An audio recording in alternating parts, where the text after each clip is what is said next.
தேவனே நீர் பெரியவர், தேவனே நீர் பரிசுத்தர், தேவனே நீர் நல்லவர். கை தட்டலாமே.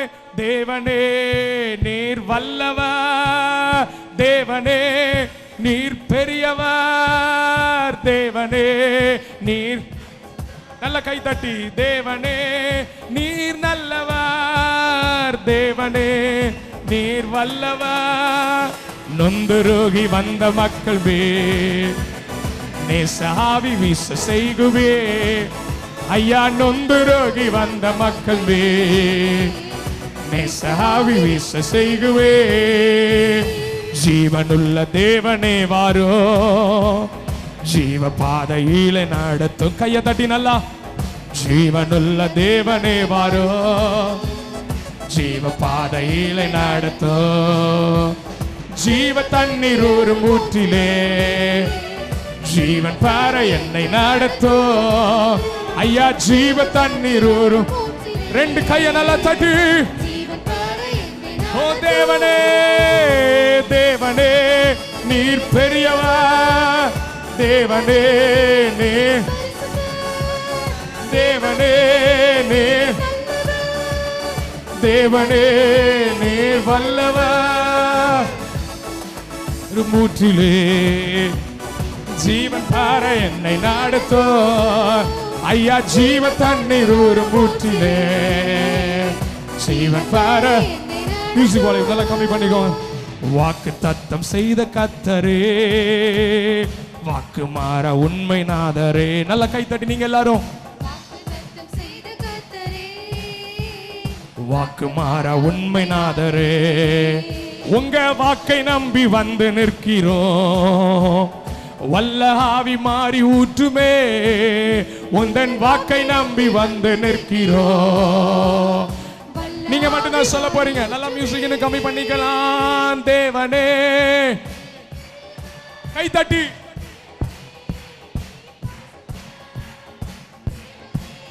நீர் நல்லவர், தேவனே. இன்னும் ஒரு தடவை நீங்க தான் சொல்ல போறீங்க. தேவனே நீர். கமான் சபை முழுவதும். தேவனே நீர் நல்லவர், தேவனே நீர். கமான் கை தட்டி. தேவனே நீர் பெரியவர், பெரியவர், தேவனே நீர் பரிசுத்தர். எங்கள் தேவனே நீர் நல்லவர், தேவனே நீர் வல்லவர். நொந்துருகி வந்த மக்கள் நேசாவி வீச செய்குவே. ஐயா நொந்துருகி நேசாவி வீச செய்குவே. ஐயா ஜீவ தண்ணீர் ஒரு மூற்றிலே ஜீவன் பார என்னை நடத்தோ. ஐயா ஜீவ தண்ணீர் ஒரு மூற்றிலே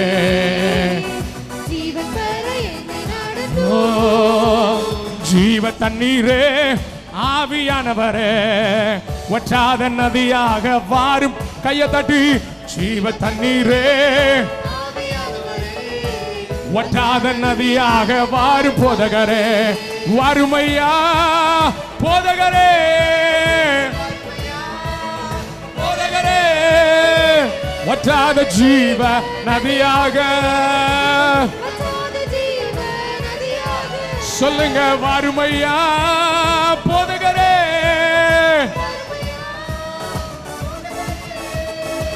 வற்றாத ஜீவ நதியாக. கொஞ்சம் வலிம் கம்மியா நீங்கள சேர்ந்து கைய தட்டி. ஜீவ தண்ணீரே. இன்னும் கொஞ்சம் சத்தமா பாடுங்க.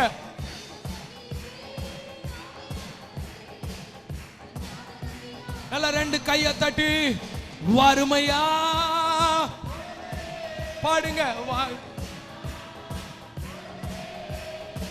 வற்றாத ஜீவ நதியாக. நல்ல வாஞ்சியோடு கைய தட்டி மறுபடியும். வறுமையா எங்களுக்குள்ள வாங்கப்பா.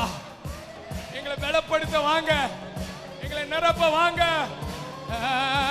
வற்றாத ஜீவ சேர்ந்த வறுமையா போதகரே,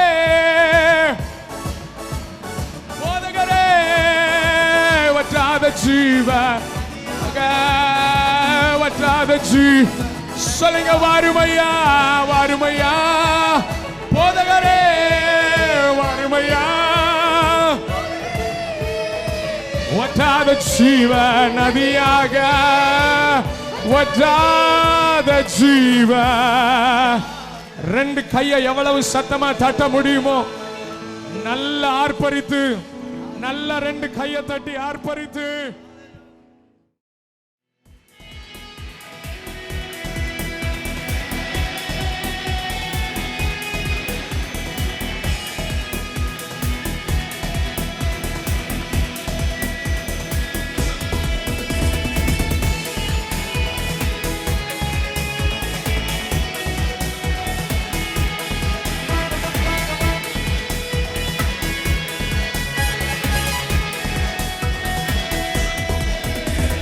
சிங்கக்கவியில் நான் விழுந்தேன், அவர் என்னோடு அமர்ந்திருந்தார்.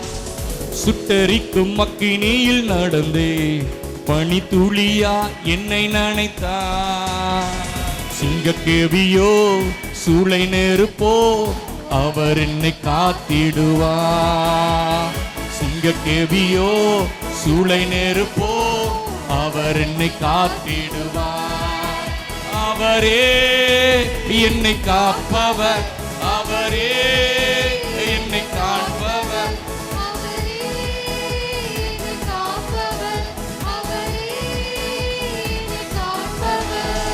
சிங்கக்கேவியோ சூளை நெருப்போ அவர் என்னை காத்திடுவார். சிங்கக்கேவியோ சூளை நெருப்போ எதிரிகள் என்னை சுற்றி வந்தாலும் தூத சேனைகள் கொண்டென்னை காப்பாரே. எதிரிகள் என்னை சுற்றி வந்தாலும் தூத சேனைகள் கொண்டென்னை காப்பாரே. ஆவியினால் யுத்தம் வெல்வேனே, சாத்தானை சமுத்திரம் விழுங்குமே.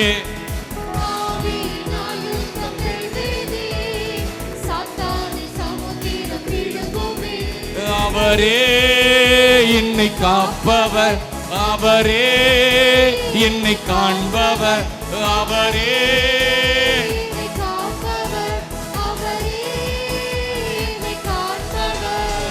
சிங்கக்கேவியோ சூளை நெருப்போ அவர் என்னை காத்திடுவார். சிங்கக்கேவியோ சூளை நெருப்போ அவர் என்னை காத்திடுவார். அவரே அவரே என்னை காப்பவர், அவரே என்னை காண்பவர்,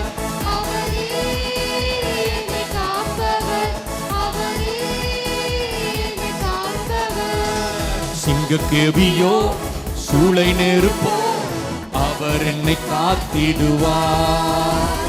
சிங்கக்கேவியோ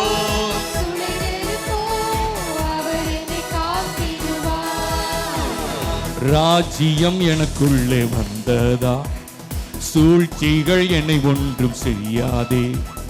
ராஜ்யம் எனக்குள்ளே வந்ததா,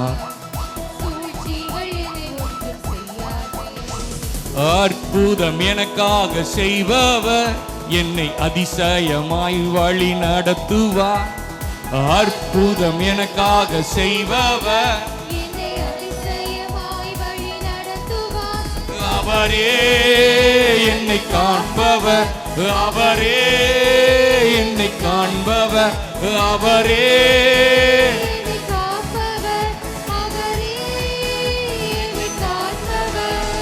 சிங்கக்கேவியோ சூளை நெருப்போ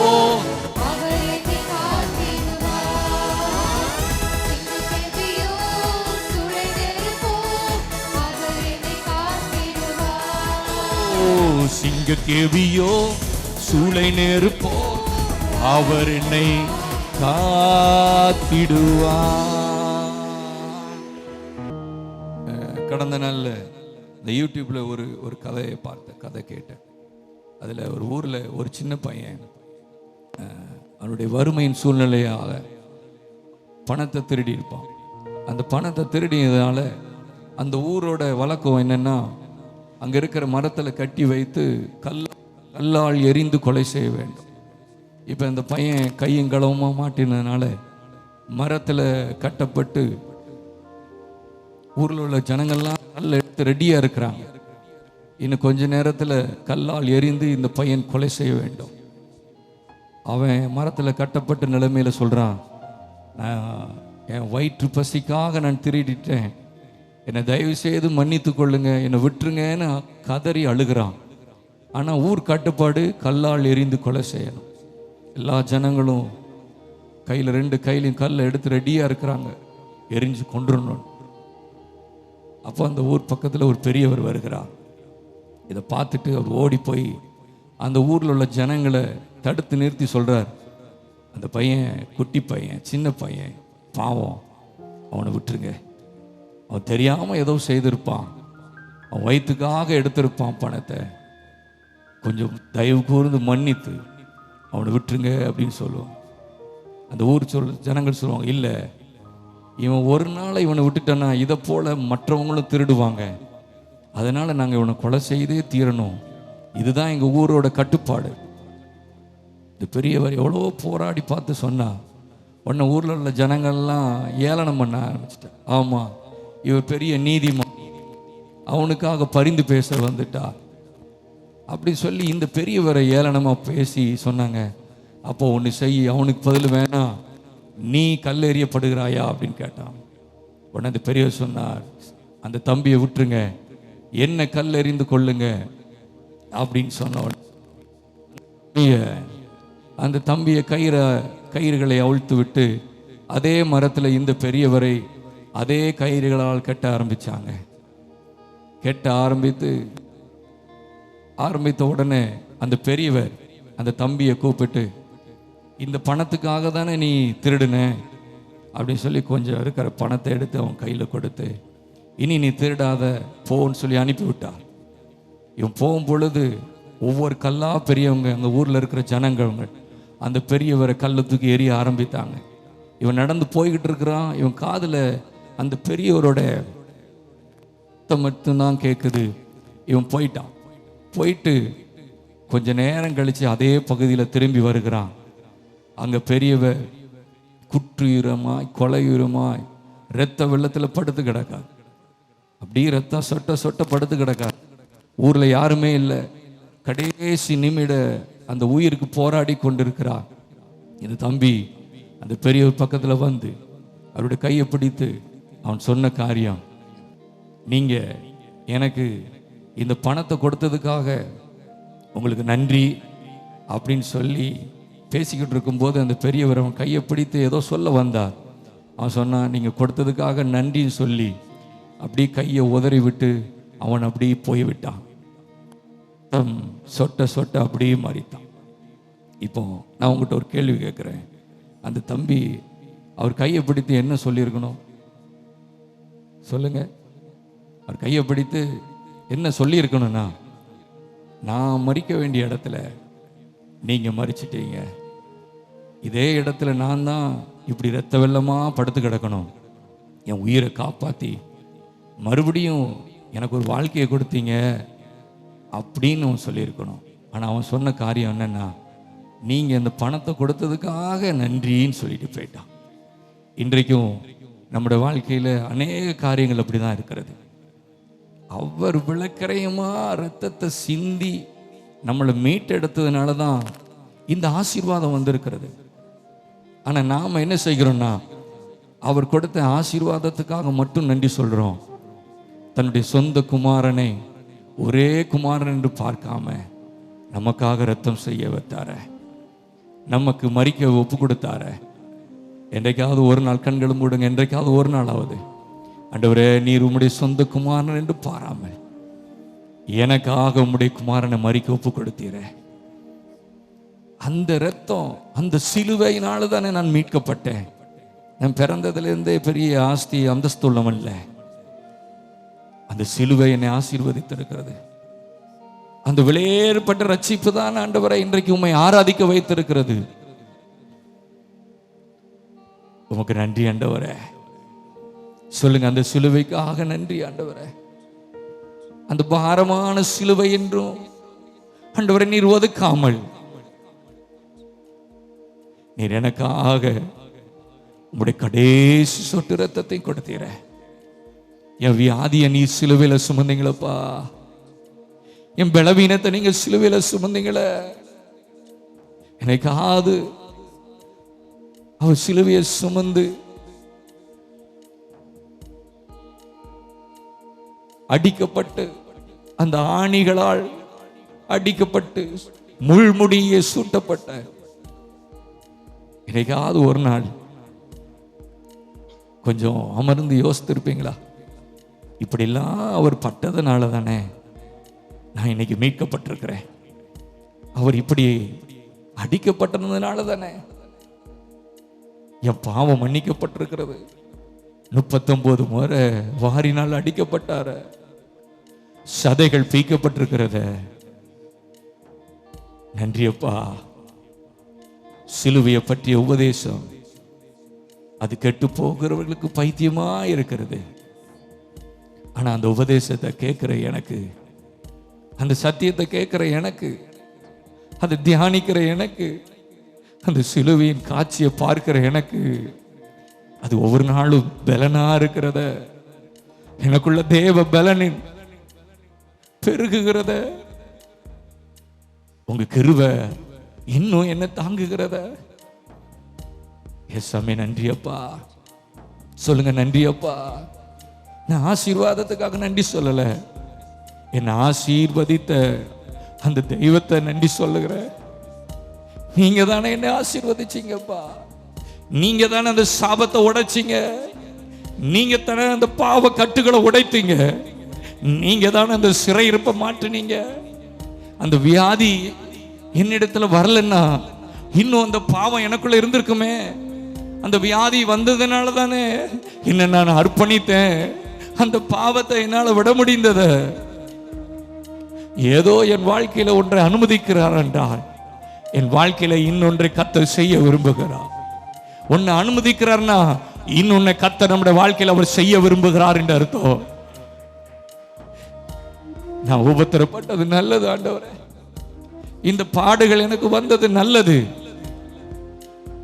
சாமி, என் உள்ளத்திலிருந்து ஆழத்திலிருந்து நன்றி சொல்லுகிறப்பா. கருவில உம்முடைய கண்கள் கண்டத என்ன நீங்க முன் குறித்திருக்கிறீங்களே. ஒரு விஷயம் தயவு செய்து கண்களை மூடி அப்பாவிட்ட நன்றி சொல்லுங்க. என்னை ரட்சித்ததுக்காக நன்றி. என் குடும்பத்தை நீங்க தெரிந்து கொண்டீங்களே நன்றி. உங்க குடும்பமே ஒதுக்கப்பட்ட இருக்கிற வேளையில உங்களை அவர் சேர்த்து கொண்டார, உங்களை அரவணைத்தார. நன்றி அப்பா. அந்த அன்பை, அந்த கிருபைய, அந்த பாதுகாப்பை நீங்க உணர வச்சீங்களே, உமக்கு நன்றி அப்பா. சொல்லுங்க, நன்றி அப்பா, நன்றி அப்பா.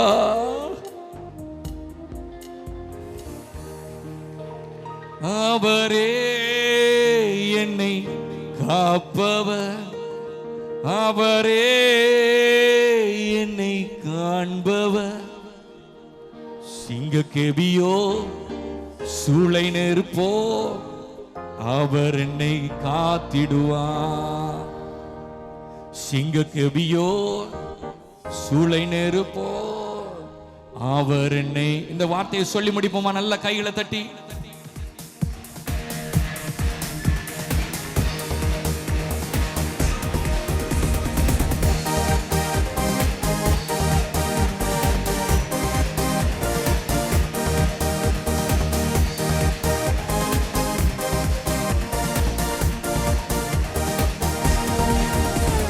சிங்கக்கெபியோ சூளை நெருப்போ அவர் என்னை காத்திடுவார். சிங்கக்கெபியோ சூளை நெருப்போ அவர் என்னை காத்திடுவார்.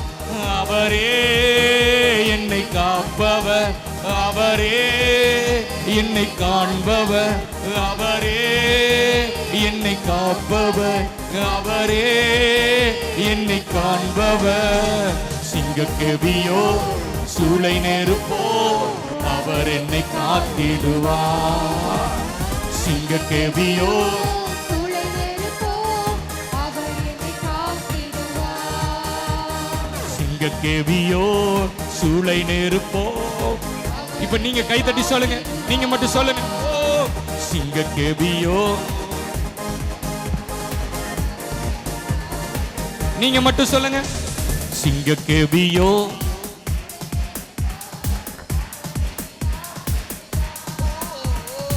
சிங்கக்கேவியோ அவரே என்னை காப்பவர், அவரே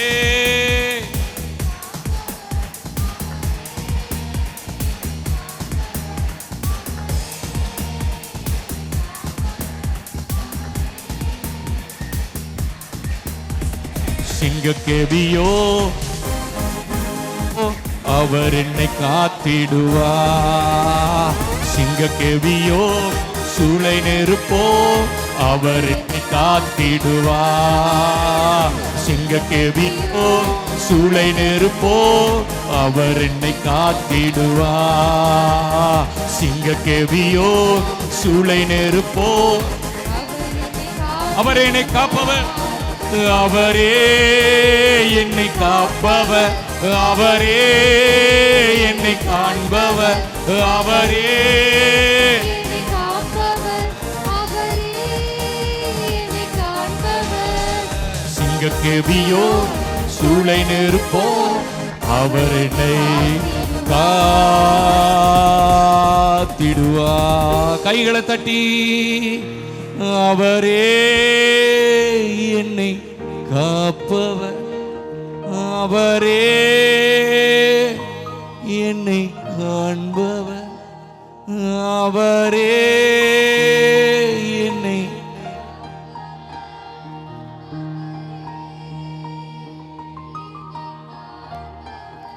சிங்கக்கேவியோ சூப்போ அவர் என்னை காத்திடுவா. கைகளை தட்டி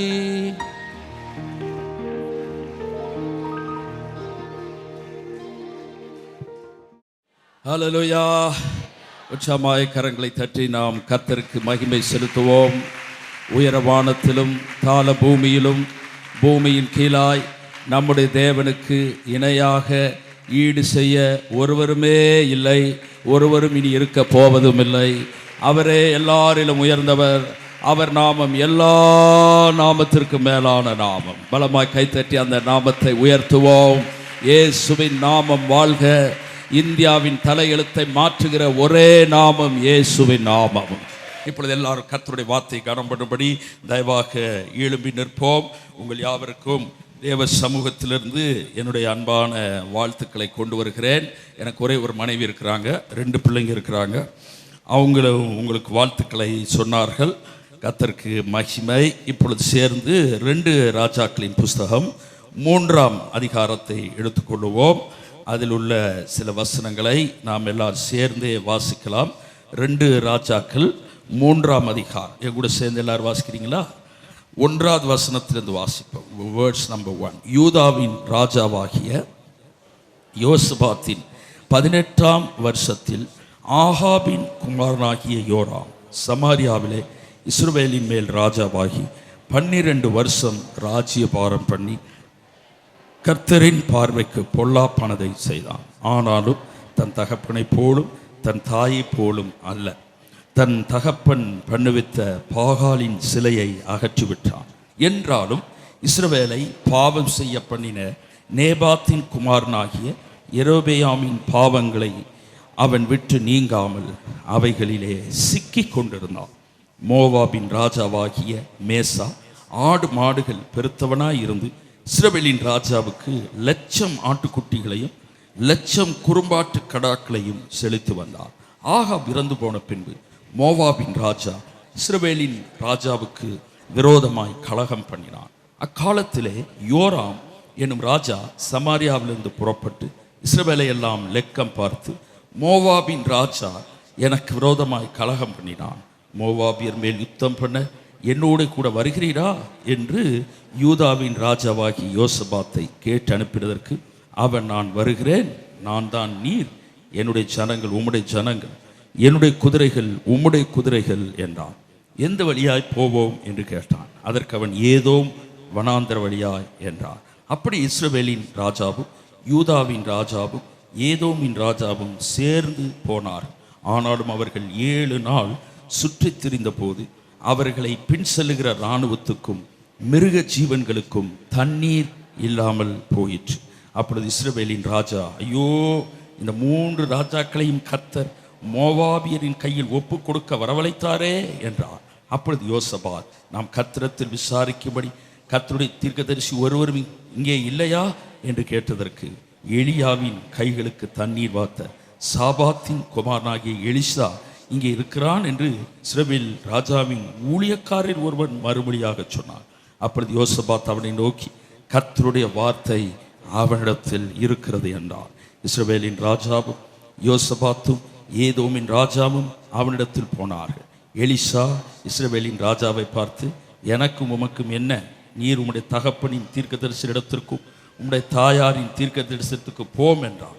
அதற்கு இஸ்ரவேலின் ராஜா, அப்படி அல்ல, கர்த்தர் இந்த 3 ராஜாக்களை மோவாபியரின் கையில் ஒப்பு கொடுக்கிறதற்கு வரவழைத்தார் என்றான். அதற்கு எலிசா, நான் யூதாவின் ராஜாவாகிய யோசபாத்தின் முகத்தை பாராதிருந்தால் நான் உம்மை நோக்கவும் மாட்டேன், உம்மை பார்க்கவும் மாட்டேன் என்று சேனைகளுடைய கர்த்தருக்கு முன்னிருக்கிற நான் அவருடைய ஜீவனை கொண்டு சொல்லுகிறேன். இப்போதும் ஒரு சுரமண்டல வாத்தியக்காரன் இடத்தில் கொண்டு வாருங்கள் என்றான்.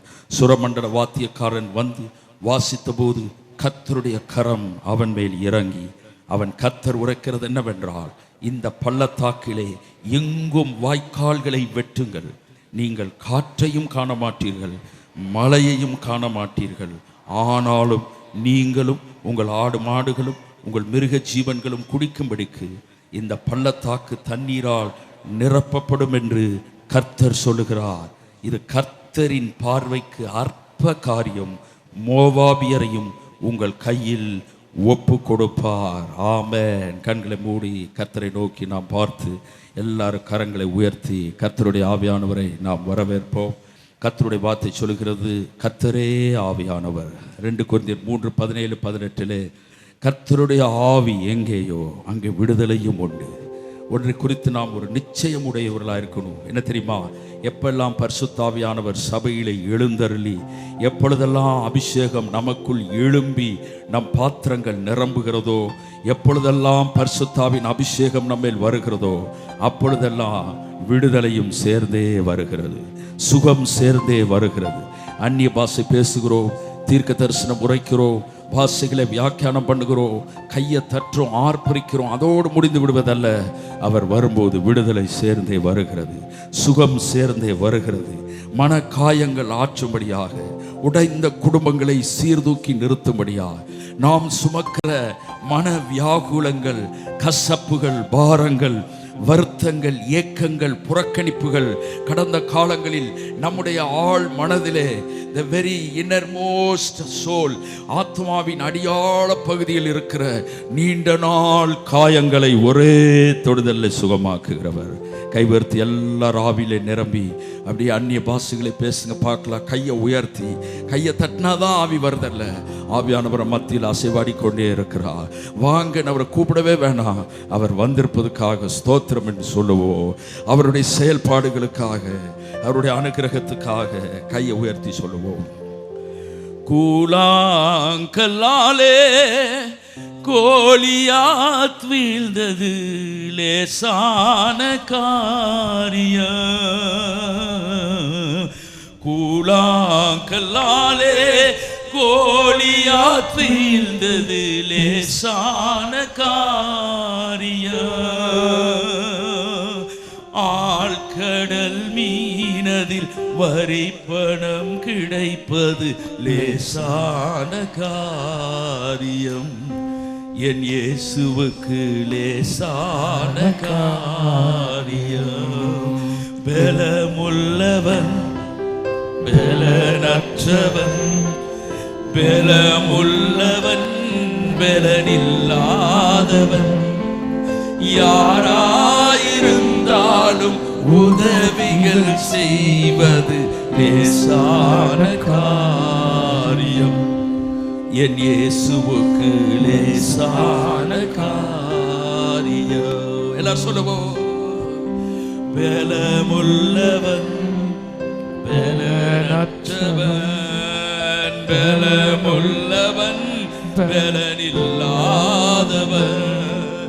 யாராயிருந்தாலும் உதவிகள் செய்வது லேசான காரியம். என் இயேசுவுக்கு லேசான காரியம். மண்ணை பிசைந்து மனிதனை படைத்தது லேசான காரியம். மண்ணை பிசைந்து மனிதனை படைத்தது லேசான காரியம். மண்ணான மனிதர்க்கு மண்ணாய் தருவது லேசான காரியம். என் இயேசுவுக்கு லேசான காரியம். பலமுள்ளவன் பலனற்றவன், பலமுள்ளவன் பலனில்லாதவன், யாராயிருந்தாலும் உதவிகள் செய்வது லேசான காரியம். கைகளை அசைத்து எல்லாரும் பாடுவோம். இயேசுவுக்கு லேசான காரியம்.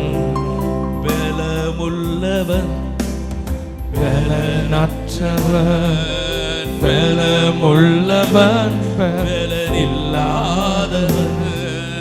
யாராயிருந்தாலும் உதவிகள் செய்வது லேசான காரியம். என் இயேசுவுக்கு லேசான காரியம். என் இயேசுவுக்கு லேசான காரியம். இதோ நான் உங்களுக்குள் உலாவி உங்களுக்குள் வாசம் பண்ணி உங்கள் தேவனாய் இருக்கிறேன். நீங்கள் என் ஜனமாய் இருப்பீர்கள் என்று சொன்ன கர்த்தர் நமக்குள்ளாய் உலாவி நமக்குள் வாசம் பண்ணி நம்முடைய தேவனாய் இருக்கிறார். சத்தத்தை உயர்த்தி எல்லாரும் கொஞ்ச நேரம் கையை தட்டி அந்நிய பாஷையிலே பேசி, பற்பல பாஷைகளிலே பேசி, பரலோக பாஷையில் பேசி கர்த்தரை உயர்த்துவோம். இதுவரை அபிஷேகம் பெறாதவர்கள் எப்பொழுது விசுவாசத்தோடு உங்க வாயை திறந்து பேசுங்க. கர்த்தர் உங்களை தம்முடைய ஆவியினால் நிரப்புவார். பரிசுத்த ஆவியினாலே அன்று இயேசுவை ஒருவர கர்த்தர் என்று சொல்லக்கூடாதா? இதோ மாம்சமான யாவர் மேல் ஆவியை ஊற்றுகிற கர்த்தர், தாகம் உள்ளவன் மேல் தண்ணீரையோ வறண்ட நிலத்தின் மேல் ஆறுகளை ஊற்றுவேன் என்று சொன்ன கர்த்தர் இந்த மத்தியான வேளையில் இந்த ஃபயர் ரிவைவல் சபையிலே பரலோக ஃபயர், பரலோக அக்கினியை ஊற்றுகிறார். கையை தட்டி பெற்றுக்கொள்ளுவோம், சத்தத்தை உயர்த்தி பெற்றுக்கொள்ளுவோம். யார் வெட்கப்படக்கூடாது, கூச்சப்படக்கூடாது, அங்கங்கே வேடிக்கை பார்க்க வேண்டாம். கண்களை மூடி பயபக்தியோடு விசுவாசத்தோடு திட நம்பிக்கையோடு பேசுங்க பேசுங்க. பேசும்போது அற்புதம் நடக்கும். நம்முடைய நாவில் அதிகாரம் இருக்கிறது. நம்முடைய நாவிலே பலன் கொடுக்கும் சக்தி இருக்கிறது. நம்முடைய நாவிலே உருவாக்கும் ஆற்றல் இருக்கிறது. நம்முடைய இருதயத்தின் ஏக்கங்களை நாவிலே காட்டலாம். நம்முடைய மனதின் காரியங்கள் நம்முடைய நாவு பிரதிபலிக்கும். இருதயத்தின் நினைவு இருதயத்தில் இருப்பதை நாவு வெளிப்படுத்தும். நம் இருதயத்தில் இயேசு குடிகொண்டிருக்கிறார். அவர் துதிக்கப்படுவாராக, போற்றப்படுவாராக, அவர் நாமம் உயர்த்தப்படுவதாக. இதோ ஜாதிகளுக்குள்ளே, ஜனங்களுக்குள்ளே, குலங்களுக்குள்ளே, கோத்திரங்களுக்குள்ளே நானே உங்களை தெரிந்து கொண்ட கர்த்தர். என்னை அன்றி வேறே தேவன் உங்களுக்கு உண்டாயிருக்க வேண்டாம். என் அருமை ஜனங்களே, நான் உங்களோடு உடன்படிக்கை பண்ணின கர்த்தர். நான் மாம்சமான யாவருக்கும் தேவன். என்னால் செய்யக்கூடாத அதிசயமான காரியம் ஒன்று உண்டோ என்று கர்த்தர் சொல்லுகிறார். இதோ நான் வாக்கினால் உங்களுக்கு சொன்னவைகளை என் கரத்தினால் நிறைவேற்றுவேன். ஒரு வழியாய் சத்துரு வந்தாலும் கலங்காதிருங்கள், பயப்படாதிருங்கள். அவனுடைய முடிவு 7 வழியாய் ஓடி போகும்படி நானே உங்களை அதிகாரமுடையவர்களாய், வல்லமை உடையவர்களாய் ஏற்படுத்தியிருக்கிறேன். வெள்ளம் போல வந்தாலும் திகைக்க வேண்டாம், பயப்பட வேண்டாம். கர்த்தருடைய ஆவியானவர் அவனுக்கு விரோதமாய் கொடியை ஏற்றுவா. நீங்கள் ஒருபோது வெட்கப்பட்டு போவதில்லை. சத்துரு உங்களுக்கு வெட்கத்தை உடுத்த நினைத்தான். உங்கள் முகம் கூனி குறுகி போய் அவமானமடைய அவன் திட்டங்களை வைத்தான். ஆனால் முடிவில் வெட்கம் அவனுக்கே வந்தது, அவமானம் அவனுக்கே வந்தது.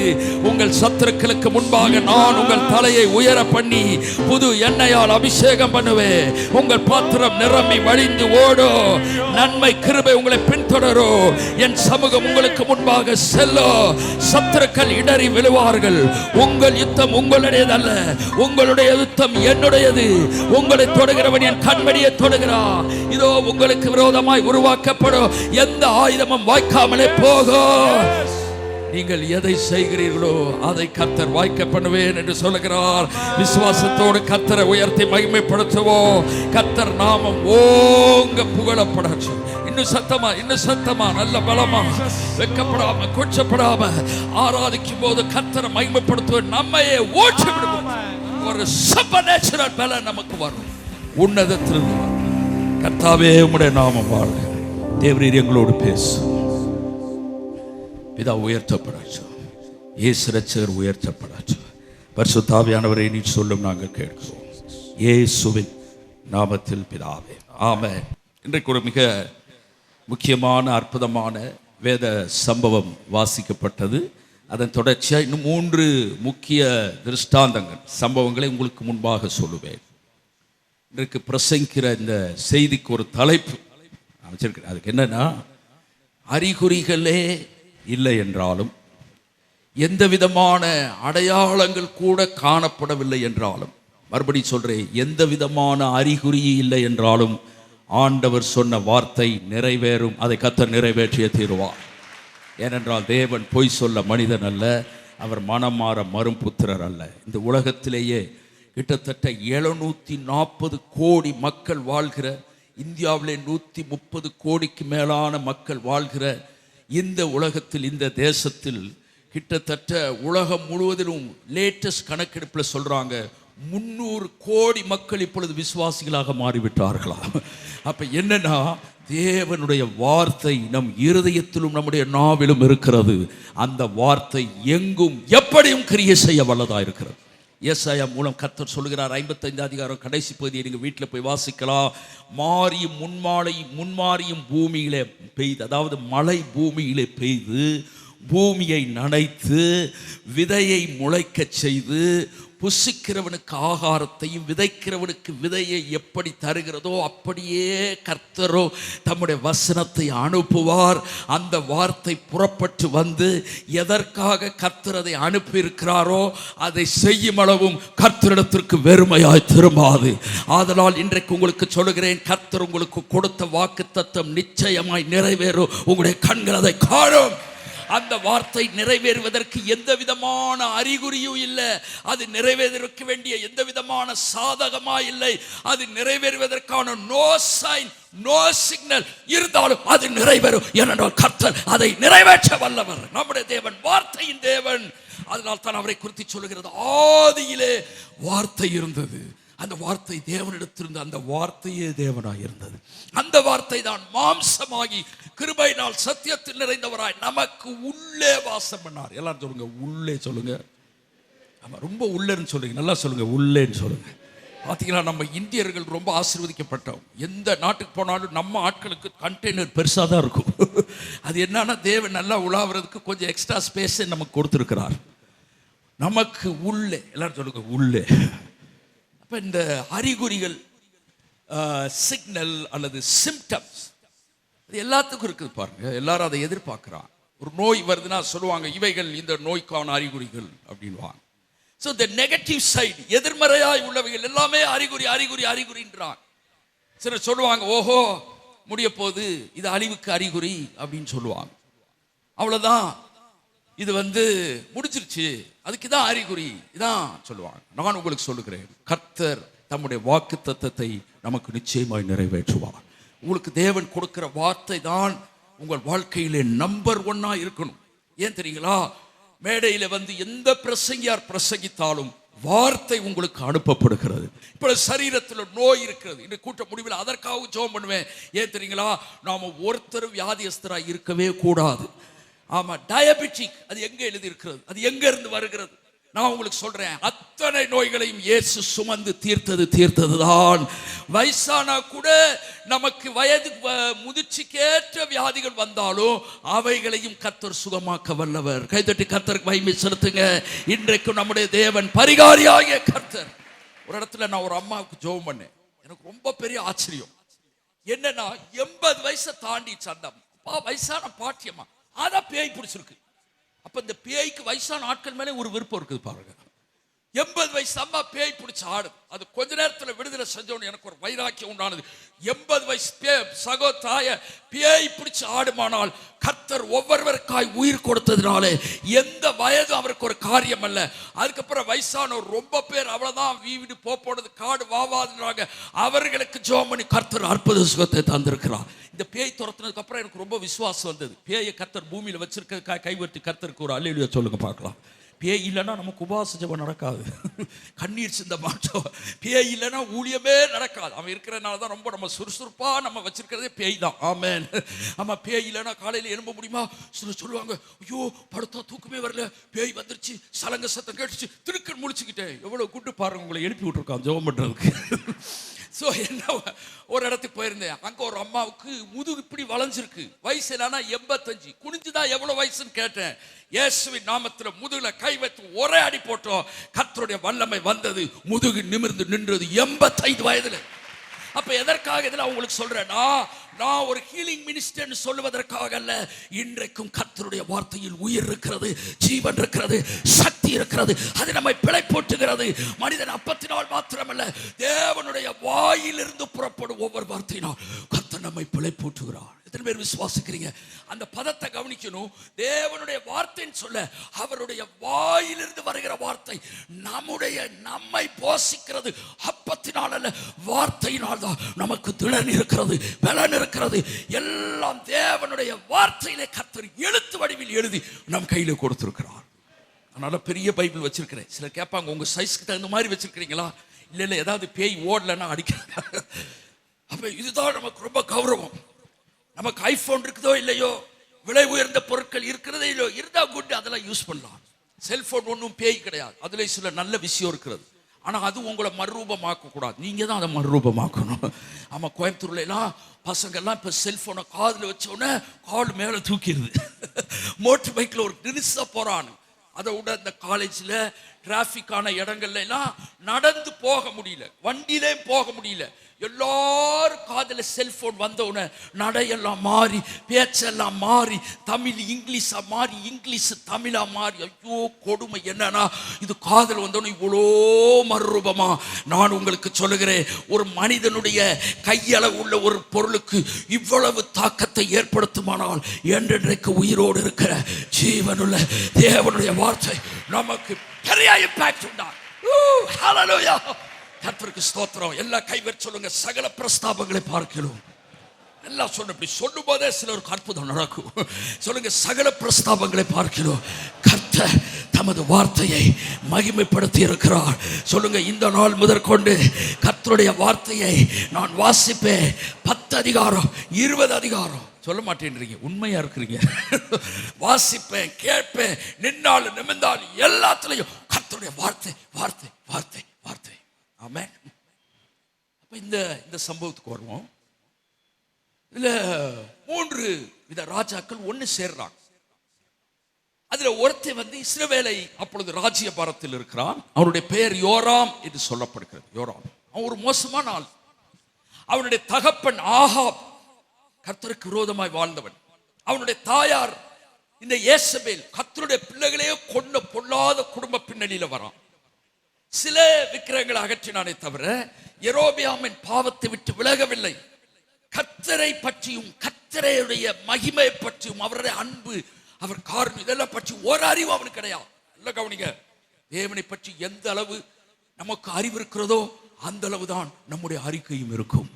எந்த அளவு நம்முடைய அறிக்கை இருக்கிறதோ அந்த அளவு நம்முடைய வாழ்க்கையும் இருக்கும். நமக்கு எல்லாருக்கும் பலவித யுத்த கலங்கள் இருக்கிறது. அதுல எல்லாருக்கும், உங்களுக்கு எனக்கு யாருக்கு வேணாலும் சேர்த்து சொல்றேன், நம்முடைய எண்ணங்கள், நம்முடைய மைண்ட் இருக்குது பாருங்க, அதுதான் மிகப்பெரிய பேட்டில். இந்த இந்த கோகனட் மண்டே சரி பண்றதுக்கு கர்த்தர் இந்த மகத்தான வார்த்தையில பரிகாரம் வைத்திருக்கிறார். அதனாலதான் 2 கொரிந்தியர் 10 நீங்க வாசித்தீங்கன்னா அங்கே சொல்லப்படுகிறது, எண்ணங்கள், அதற்கு பிற்பாடு கற்பனைகள், இமேஜினேஷன், அதற்கப்புறம் அரண்கள். அப்ப எல்லாமே இங்கதான் ஸ்டார்ட் ஆகுது. இங்க ஸ்டார்ட் ஆகி அது அப்படியே டெவலப் ஆகுது. அதற்கப்புறம் அது அரண்களை போல, கோட்டைகளை போல் இருக்கிறது. அதன் நிமித்தம் வார்த்தை, அதற்கப்புறம் செயல்கள், அதற்கப்புறம் ஹேபிட், பழக்கம், அதுவே லைஃபா மாறுகிறது. எல்லாருக்கும் புரியுதுங்களா? எல்லாம் இங்கதான் ஸ்டார்ட் ஆகுது. உங்களுக்கு சொல்லுகிறேன், இந்த மனதை கட்டி, இந்த மனதை புதுப்பித்து, இந்த மனதை மறுரூபமாக்கும் சக்தி கர்த்தர் தம்முடைய வசனத்திலே வைத்திருக்கிறார். கைத்தட்டி கர்த்தருடைய வார்த்தைக்காக தேவனுக்கு நன்றி சொல்லுவோம். இந்த உலகத்தில் எத்தனை புஸ்தகங்கள் வந்தாலும், இனிமேல் எத்தனை பேர் எழுதினாலும், என்றென்றைக்கும் நிலைத்திருக்கும் ஒரே சக்தி உள்ளது கர்த்தருடைய வார்த்தை, பரிசுத்த வேதாகமம் தான். நான் உங்களுக்கு சொல்லட்டுமா, எழுப்புதல் எப்ப தெரியுமா வரும்? எழுப்புதல் எங்கெல்லாம் கர்த்தருடைய வார்த்தை போதிக்கப்படுகிறதோ அங்கெல்லாம் எழுப்புதல் தான் வரும். ஏன்னா இன்றைக்கு இந்த கூட்டத்திலே இயேசுவை ஏற்றுக்கொள்ளாத ஒரு நபர் இருந்தாலும், இன்றைய நாளிலே அவர் இயேசுவை ஏற்றுக்கொண்டு அவர் ரத்தத்தினால் பாவ மன்னிப்பை பெற்றுதான் போவார். அதே ஒரு எழுப்புதல் தான். நம்ம சர்ச்சில் ஒரு ஞாயிற்றுக்கிழமை ஆராதனையில 10 பேர் ஞானஸ்நானம் எடுத்தோம். அதுவே ஒரு ரிவைவல் தான். எத்தனை பேர் விசுவாசிக்கிறீங்க? சோ எப்பவுமே பரிசுத்தாவியும் வார்த்தையும் ஒன்றாகவே கிரியை செய்கிறார்கள். இன்றைக்கு கர்த்தர் ஜீவ தண்ணீரால் உங்களை திருப்தி ஆக்குவார், பரலோக மன்னாவினால் போஷித்து அனுப்புவார். ஆமென். இவனு இந்த ஒரு குரூப், அவன் யோராம், அவன் கர்த்தரை நம்பாத அல்லது விசுவாசிக்காத ஒரு மோசமான பின்னணியில வந்தவன். அவன் ராஜாவா இருக்கிறான் பாருங்க. அடுத்து அவனோ போய் ஒருத்தர் கூட சேர்ந்துக்கிறான். அவன் யோசபாத், யூதாவின் ராஜா. அவன் கொஞ்சம் கர்த்தருக்கு பயப்படுற மனசு. பட் இவனை அவன் ஒன்னா சேர்த்துக்கிட்டு சொல்றான் அந்த மாதிரி. அதுக்கு முன்னால் ஆகாப் இருந்த நாட்கள், அதனுடைய பின்னணியை நம்ம தெரியணும். அவன் என்ன பண்றான், இந்த ராஜா என்ன பண்றான்னா, 1,00,000 ஆட்டுக்குட்டி, 1,00,000 குறும்பாடு அனுப்புவானாம். யார்? இந்த மோவாபின் ராஜாவாகிய மேசா. அவர் ரொம்ப லேசா வேலையெல்லாம் செய்தா இருப்பாரு. ஆடெல்லாம் அனுப்பி அந்த நாட்களில் கப்பம் கட்டுறது, வரி கட்டுற மாதிரி. அதுக்கப்புறம் ஆகாப் செத்தவன இவன் மைண்ட் மாறிடுச்சு. நான் எதுக்கு ஆட்டுக்குட்டி தரணும், இவனுக்கு இவ்வளவு நாள் கொடுத்துக்கிட்டு இருந்தேன்ல, இப்ப அவனுகிட்டே நான் மோதணும்னு சொல்லி இஸ்ரவேலுக்கு விரோதமா கலகம் பண்றான். இப்ப அவனுடைய மகன் யோராம் இருக்கிறான். அவன் வீக்னஸ் அவனுக்கு தெரியுது பாருங்க. சரி, ஏதாவது ஒரு வழி பண்ணலாம்னு சொல்லி அவன் யுத்தத்துக்கு ஆயத்தமாகறான். இவ்வளவு நாள் எல்லாம் கொடுத்தவன் இப்ப அவனே சண்டைக்கு ரெடி ஆகிறான். இவன் என்ன பண்றான், இவனுடைய சேனையை ரெடி பண்ணி யோசபாத்திட்ட போனோன்னு அவர் சொல்லிடுறாரு, என்னுடைய சனம் உம்முடைய சனம், உம்முடைய சனம் என்னுடைய சனம், நீயும் நானும் ஒன்று, நமக்கு இதுக்கு மண்ணு. இப்படி 2 பேர் ஒன்னா சேர்ந்து அதுக்கப்புறம் முடிவு பண்ணி என்ன பண்றானுங்க, எங்க குதிரை உங்களது தான், கமான்னு 2 கூட்டம் சேர்ந்துட்டான். அப்புறம் 2 பேர் பேசுறாங்க, எந்த வழியா போகலாம்? அவன் சொல்றான், ஏதோம் வழியா போகலாம். அப்ப இந்த ஏதோம் ரூட்ல போகும்போது அவனும் சேர்ந்துக்கிட்டான். அப்ப 3 ராஜாக்கள் சேர்றாங்க. 3 தேசத்து யுத்த படைகள் வருகிறது. ஆடு மாடுகள், ஒட்டகம், யுத்தத்துக்கு பயன்படுத்தப்படுகிற யுத்த குதிரைகள் எல்லாம் புறப்பட்டு போய் 7 நாள் சுத்தி வரானுங்க. 7 நாளுக்கு பாத்தீங்கன்னா 7 நாளளவு அவங்களுக்கு குடிக்க தண்ணி தீந்துருது. ஆங்கிலத்தில் ஒரு பழமொழி சொல்லுவாங்க, every army march forward towards the enemies camp not by foot by stomach சொல்லுவாங்க, but by belly they move. அதாவது யுத்த சேனைகள் பாதரட்சை தொடுத்து யுத்தத்திற்கு பாதங்களில் நகர்ந்து செல்வதல்ல, அவர்கள் வயிற்றிலே தான் நகர்ந்து செல்வாங்க. அதனுடைய அர்த்தம் என்னன்னா, எவ்வளவுதான் பராக்கிரமம் இருந்தாலும், யுத்த அறிவு இருந்தாலும், ஆகாரம் இல்லைன்னா எப்படி யுத்தத்துக்கு போக முடியும்? அதுதான் அவர்களுக்கு பலனா இருக்கிறது. பல யுத்த சரித்திரங்களை நீங்கள் படித்தால் எதிராளிகளுக்கு சாப்பாடு இல்லாம பண்ணியே ஜெயித்தவர்கள் சரித்திரங்கள் சொல்லுகிறது. ஆக இவங்க என்ன பண்ணிட்டாங்க, 7 நாளைக்கு பிற்பாடு தண்ணி கிடையாது, வறட்சி. 7 நாள் தவிச்சு கடைசியில தண்ணி இல்லாம போகுது. உடனே இந்த ஆள் ஒருத்தன் பதில் சொல்றான். இதுதான் ரொம்ப நமக்கு 3 விதமான காரியங்கள் அங்க நடக்குது. ஒன்னு இந்த யோதாம் இருக்கிறான், யோதாம் ராஜா இருக்கிறான் பாருங்க, இவங்க கூட சேர்ந்துக்கிட்டானே அந்த ஏதோமின் ராஜா, அவன் கொஞ்சம் பேசாம இருந்துட்டான். அவன் ஒண்ணுமே பதிலே பேசல. ஆனால் இந்த யோராம் இருக்கிறான் பாருங்க, அதிக பிரசங்கி, இவன் என்ன சொல்றானா, உங்களையும் யோசபாத்தை கூப்பிட்டு இருக்கிறான், உங்களையும் நீ கூட சேர்ந்துக்கிட்டிய ஏதோம் ராஜா, உன்னையும் ஓங்கூட்டம் எல்லாரையும் கர்த்தர் கணக்கு முடிக்க போறாரு. எல்லாரையும் போட்டு தள்ள போறார். எல்லாருக்கும் கதை முடிய போகுது. கர்த்தர் ஒரு நாளும் அவர் கொள்ளுகிறவர் அல்ல, இன்றைக்கும் அவர் ரட்சிக்கிற தேவன் தான். ஆனா மனுஷர்களுடைய மனதிலே இப்படிப்பட்ட எண்ணங்கள், தவறான கருத்துகள், தவறான அபிப்பிராயங்கள் இருக்கிறது, இன்னைக்கு இருக்குது. ஆமா, எத்தனை பேருக்கு ஒரு சங்கடம் வரும்போது, ஒரு நெருக்கம் வரும்போது, ஒண்ணு இல்ல, டைனிங் டேபிள்ல சாப்பிட உட்காந்துருக்கோம், அப்ப சாப்பாடுலாம் பரிமாறுறாங்க, வேக வேகமா கொலகட்டியை பிடிச்சி பெரிய பர்வதமே ஏமாத்துறோன்னு உள்ள தள்ளுறோம், அடுத்து மலையை பார்த்து உள்ள தள்ளுறோம். இதெல்லாம் நடந்துகிட்டு இருக்கும்போது சிலர் சொல்லுவாங்க, ஸ்டாப் ஸ்டாப் ஸ்டாப், ஏற்கனவே டயபெட்டிக் அப்படின்வாங்க. ஏற்கனவே டயபெட்டிக் சொல்றீங்களே, உங்களுக்கு இன்னொரு வார்த்தை சொல்லி இருக்கிறது, அவர் தழும்புகளால் குணமானோம், குணமாகிறோம். அப்ப எல்லாரும் வியாதியை பேசுறாங்க, இது பிராக்டிக்கலா இருக்கிறதானே பேசுவோம் அப்படின்னு சொல்றாங்க. திரும்ப அடுத்து கிரேவி ஊத்துறாங்க, அது கொஞ்சம் ஆயிலியா கிரீசியா இருக்குது. உடனே சொல்லிடுறோம், ஐயோ எனக்கு ஏற்கனவே ஹார்ட் ப்ராப்ளம். அப்ப என்னன்னா, நமக்கு நோயை பொறுத்து நோயை பேசுறோம், நோயை பொறுத்தே நம்மை அறிக்கை எடுக்கிறோம். I am diabetic, I am heart patient, I am so and so. இன்றைக்கு உங்களுக்கு சொல்லுகிறேன், நோய் இருந்தாலும் பலவீனம் உங்களை பாதித்தாலும் உங்கள் வாயிலே அந்த பலவீனம் அல்ல, அந்த நோய் அல்ல, அதற்கு பரிகாரம் ஒருவர் செய்து அதை சிலுவையில் முடித்தபடியால் நீங்கள் தைரியம் கொண்டு திடமனதாய், கர்த்தர் என் பரிகாரி, அவர் என் நோய்களை எல்லாம் சுமந்து தீர்த்தார், அவர் தழும்புகளால் சுகமான, அதை பேசி பாருங்க, அற்புதம் நிச்சயமா நடக்கும். எத்தனை பேர் விசுவாசிக்கிறீங்க? கர்த்தருடைய வார்த்தை சொல்லுகிற நீதிமொழிகளே, மரணமும் ஜீவனும் நாவின் அதிகாரத்தில் இருக்கிறது, அதில் பிரியப்படுகிறவர்கள் அதன் கனியை புசிப்பார்கள். அப்படின்னா வெறும் டெத்ன்றதுக்கு இங்க சொல்லியிருக்கேன் என்னன்னு தெரியல, மரணம் அப்படின்னு சொல்றோம். இந்த மரணம்ன்றதை சும்மா சாதாரண நினைக்க கூடாது. கர்த்தர் ஆதாம் இடத்துல சொன்னார், நீ அதை புசிக்கும் நாளில், செத்ததுக்கு அப்புறம் எத்தனை வருஷம், சாப்பிட்டதுக்கு அப்புறம் எத்தனை வருஷம், சாப்பிட்டதுக்கு அப்புறம் எத்தனை வருஷம் உயிரோடு இருந்தாரு? more than 900 years. அப்ப செத்தவன சாப்பிட்டவன செத்துருக்கணுமே, நீ புசிக்கும் நாளில் சாகவே சாவா. புசிச்சதுக்கு அப்புறம் அவனுக்கு வாழ்நாள் முழுவதிலும் பற்றாக்குறை, வியர்வை பூமியில விழுந்துதான் சாப்பிடணும். நம்ம தேசத்துல ஒரு ஸ்டாட்டிஸ்டிக்ஸ்ல சொல்றாங்க, 130 கோடி மக்கள் இருக்கிறாங்கல்ல, டிஜிட்டல் இந்தியா அதெல்லாம் கதை. இன்னும் 1/3 பீப்புள் ஒரு நேரம் ஒரு நாளைக்கு சாப்பாட்டோட தான் படுக்கைக்கு போறாங்களாம். அப்ப என்னன்னா, ஒரு பெரிய சேலஞ்ச் தான். தேசமே நமக்கு ஒரு பெரிய சவாலாகத்தான் இருக்கிறது. என்ன நான் உங்களுக்கு சொல்றேன்னா, காரியங்கள் நேச்சுரலா இருக்கிறது, பிராக்டிக்கலா இருக்கிறது. ஸ்டேட்மெண்ட் ஆஃப் ஃபேக்ட் அப்படின்னு சொல்லுவாங்க, உண்மை அறிக்கை அப்படின்னு ஒண்ணு இருக்கு. எத்தனை பேர் நம்புறீங்க உண்மை அறிக்கையை? இப்ப நியூஸ் பாக்குறீங்க, நியூஸ்ல வருது செய்தி என்னன்னா, நாளை தினம் மீனவர்கள் கடலுக்கு மீன் பிடிக்க செல்ல வேண்டாம். அது எத்தனையோ நம்பர் கூண்டு ஏத்திடுவாங்க. கல்லூரிகள், ஸ்கூலுக விடுமுறை. நம்ம பசங்கள்லாம் உற்சாகமாயிருவாங்க, ஆமேன் அல்லேலூயா, கர்த்தர் ஜெபத்தை கேட்டார், ஆமேன். ஏனென்றால் தூத்துக்குடியை நோக்கி சோ புயல் மையம் கொண்டிருக்கிறது அப்படின்வாங்க. இது பொய் கிடையாது, உண்மை. அடுத்த நாள் உங்க ஊர்ல தான் வெயிலுக்கு பஞ்சமே கிடையாது. சொல்ல போனா நீங்க சூரியனுக்கு பக்கத்திலேயே குடியிருக்கிற பாக்கியவான்கள். அப்ப என்னன்னா, அடுத்த நாள் வெயில் அடிக்குது, மறுபடியும் நியூஸை போட்டா அறிக்கை வாசிக்கிறவர் சொல்றாரு, அவர் சொல்ற பொய் கிடையாது, இட்ஸ் a fact. அடுத்த நாள் சொல்றாரு, தூத்துக்குடியை நோக்கி மையம் கொண்டிருந்த புயல் அப்படியே விலகி இலங்கை பக்கம் போய்விட்டது அப்படின்னு. அப்ப அவர் சொன்னது பொய்யா? இல்ல, உண்மை. பட் உண்மை can change, statement of fact can change. ஆனால் நாங்கள் உங்களுக்கு உண்மையை விட அதிகம் ஒன்றை பிரசங்கிக்கிறோம், அதற்கு பெயர் ஃபேக்ட். அதை விட அதிகம், ஃபேக்டை விட அதிகம் ட்ரூத், சத்தியம். ஏனென்றால் சத்தியம், தேவன் எப்படி மாறாதவரோ அதே போல சத்தியம் ஒருபோதும் மாறவே மாறாது. இந்த வார்த்தை நமக்கு சத்தியமாய் இருக்கிறது. சத்தியமாய் சொல்லுகிறேன், சத்தியம் சத்தியம். அதனால நம்ம ஊர்ல சொல்லுவாங்க, சத்தியமே ஜெயத்தி, சத்தியம் தான் ஜெயிக்கும். எப்படி சொன்னாங்களே தெரியல, அந்த சத்தியம் இயேசு, அவர் வார்த்தை தான். இவன் என்ன பேசுறான்? நம்ம 3 கூட்டத்தை கர்த்தர் எதிரிகள் கையில ஒப்பு கொடுக்க போறாரு. ஒப்பு கொடுக்கிறதுக்காகவே கொண்டு வரார். அந்த மரண வாசனை வருது. அப்ப தரித்திரம் என்பது ஒரு வகையான மரணம், பற்றாக்குறை ஒரு வகையான மரணம். ஒரு குடும்பத்துல திருமணம் முடிச்சிருக்கிறாங்க, ஹாப்பியா போயிட்டு இருக்குது குடும்பம், திடீர்னு சண்டை, உறவுகள்ல விரிசல். ஏன்னா நம்ம எல்லாம் கூட்டு குடும்பமா இருப்போம், மாமியார் நாத்தனார் கொழுந்தனார் ஒரே நார்களா இருக்குது பாத்தீங்களா. அதனால திடீர்னு உறவுகள்ல விரிசல் வருது, வருத்தம் வருது, அந்த குடும்பம் உடையுது. அங்க என்ன இருக்கிறது? மரண வாசனை.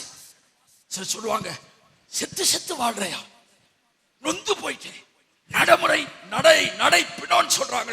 அப்ப இதெல்லாம் ஆதாம் நிமித்தம் மரணத்துக்கு மரணமானது வந்தது. இந்த மரண வாசனையில் இது எல்லாமே அடக்கமாக இருக்கிறது.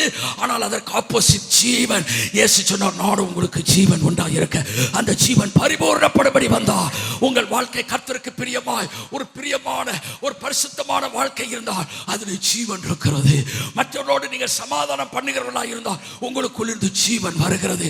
நீங்க ஒரு ஹாப்பியா நல்ல ஒரு செழிப்பான நல்ல ஒரு ப்ராஸ்பெரிட்டியோடு சுகத்தோடு வாழ்ந்தால் அதற்கு பெயர் சுகம் என்பதை விட அதற்கு பெயர் ஜீவன் என்று அர்த்தம்.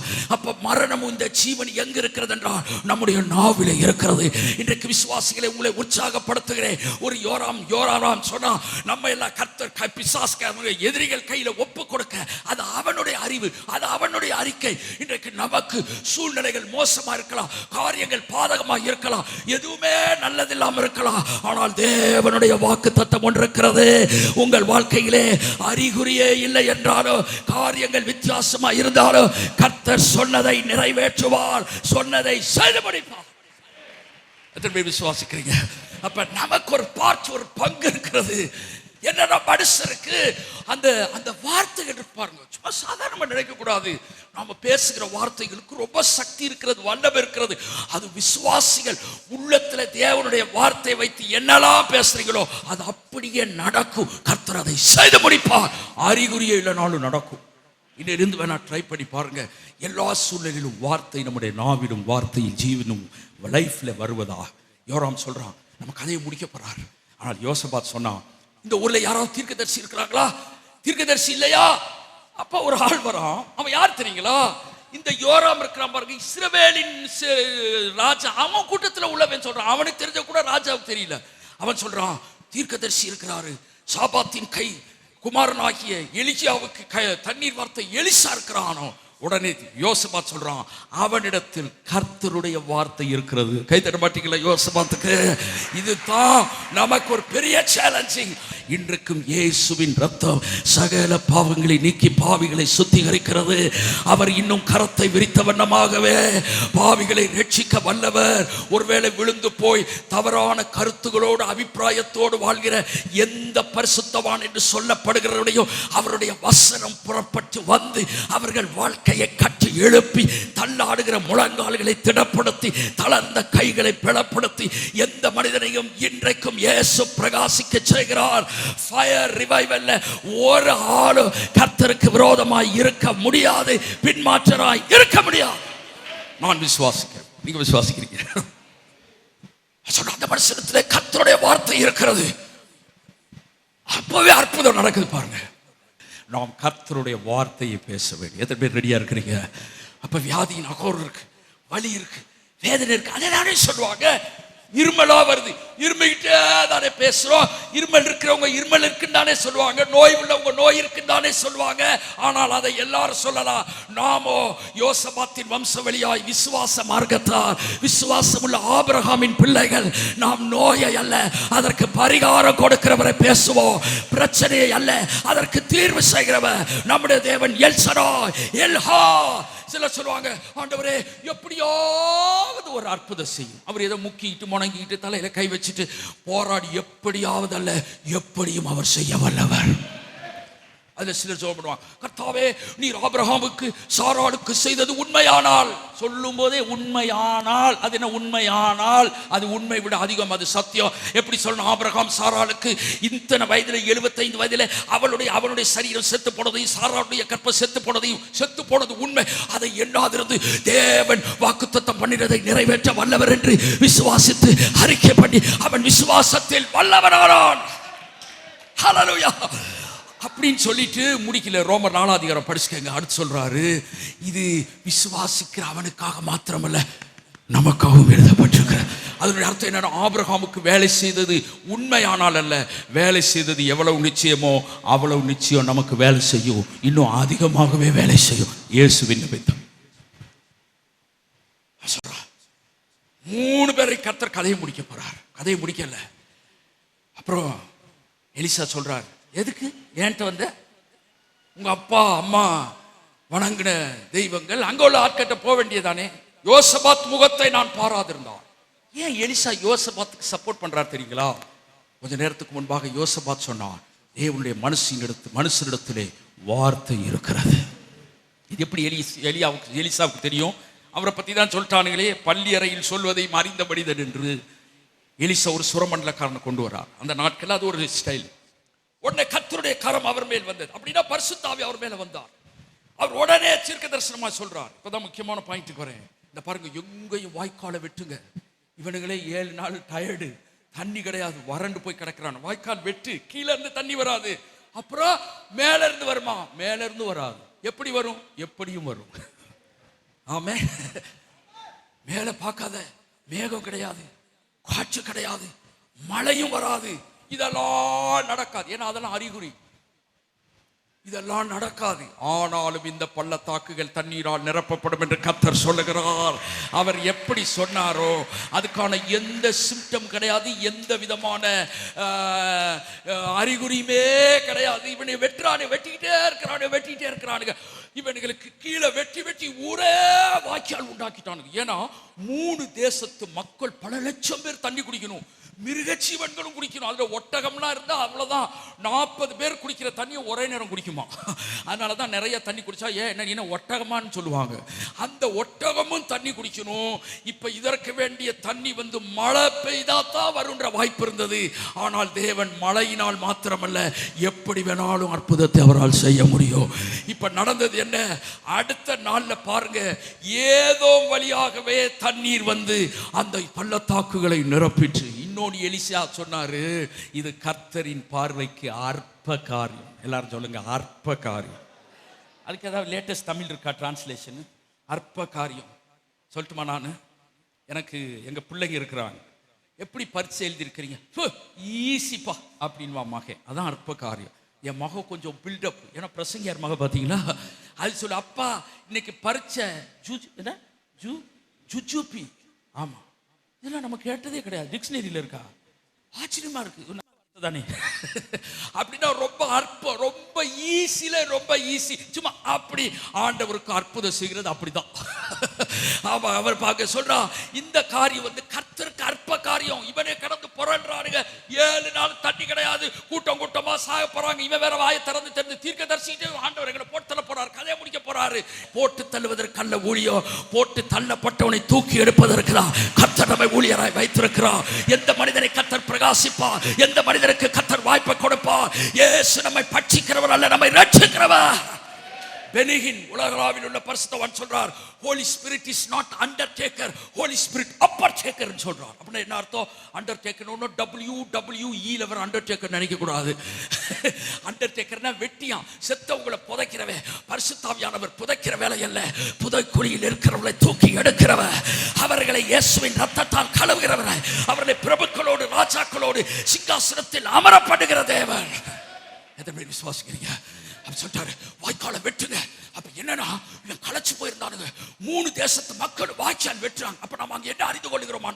கர்த்தர் அறிகுறியை நாமல் அற்புதம் செய்ய அவரால் முடியும். அவர் வார்த்தை செய்யும். சில பார்த்து நமக்கு இருக்கிறது. நமக்கு எது இருக்குதோ இல்லையோ, கர்த்தருடைய வார்த்தை நிறைவேறும் என்று விசுவாசம் இருந்தாலே போதும். எத்தனை பேர் தேவனை விசுவாசிக்கிறீங்க? சத்தத்தை காணாமே. இன்னொரு சூப்பர் ஸ்டேட்மெண்ட் சொல்லட்டுமா? தேவனுமே உங்களை விசுவாசிக்கிறார். கை தட்ட மாட்டீங்களா? எத்தனை பேர் சொல்ல முடியும், தேவனால் எல்லாம் கூடும், விசுவாசிக்கிற என்னாலும் கூடும்? தேவன் இல்லாம நம்மள ஒண்ணு செய்ய முடியாது. ஆமே, நம்ம இல்லாமல் அவர் ஒண்ணு செய்ய மாட்டார்.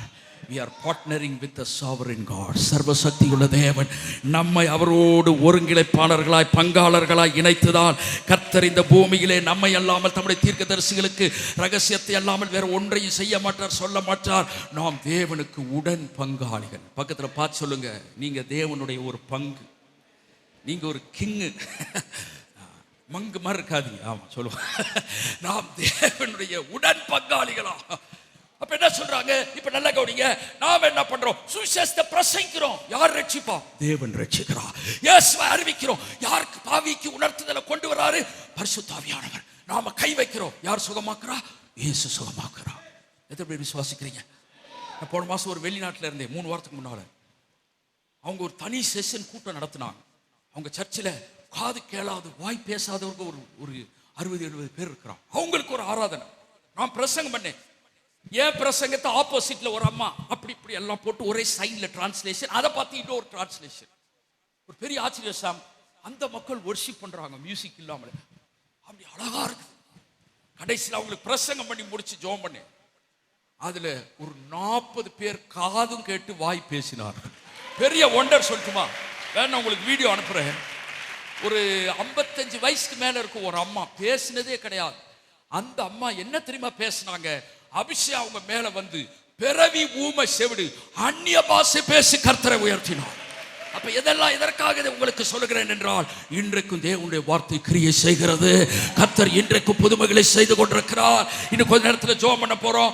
எத்தனை பேருக்கு வியாதி இருக்கும், அத்தனை வியாதி இன்றோடு ஓட போகிறது. இனிமேல் வாயை திறந்து நான் டயபெட்டிக், எனக்கு பிரஷர், அது இது அது அதை சொல்லதை நிறுத்தி கர்த்தருடைய வார்த்தையை பேச பேச பேச பேச அந்த வார்த்தையை மருந்தாய் போய் உங்களை சுகமாக்கும். எத்தனை பேர் விசுவாசிக்கிறீங்க?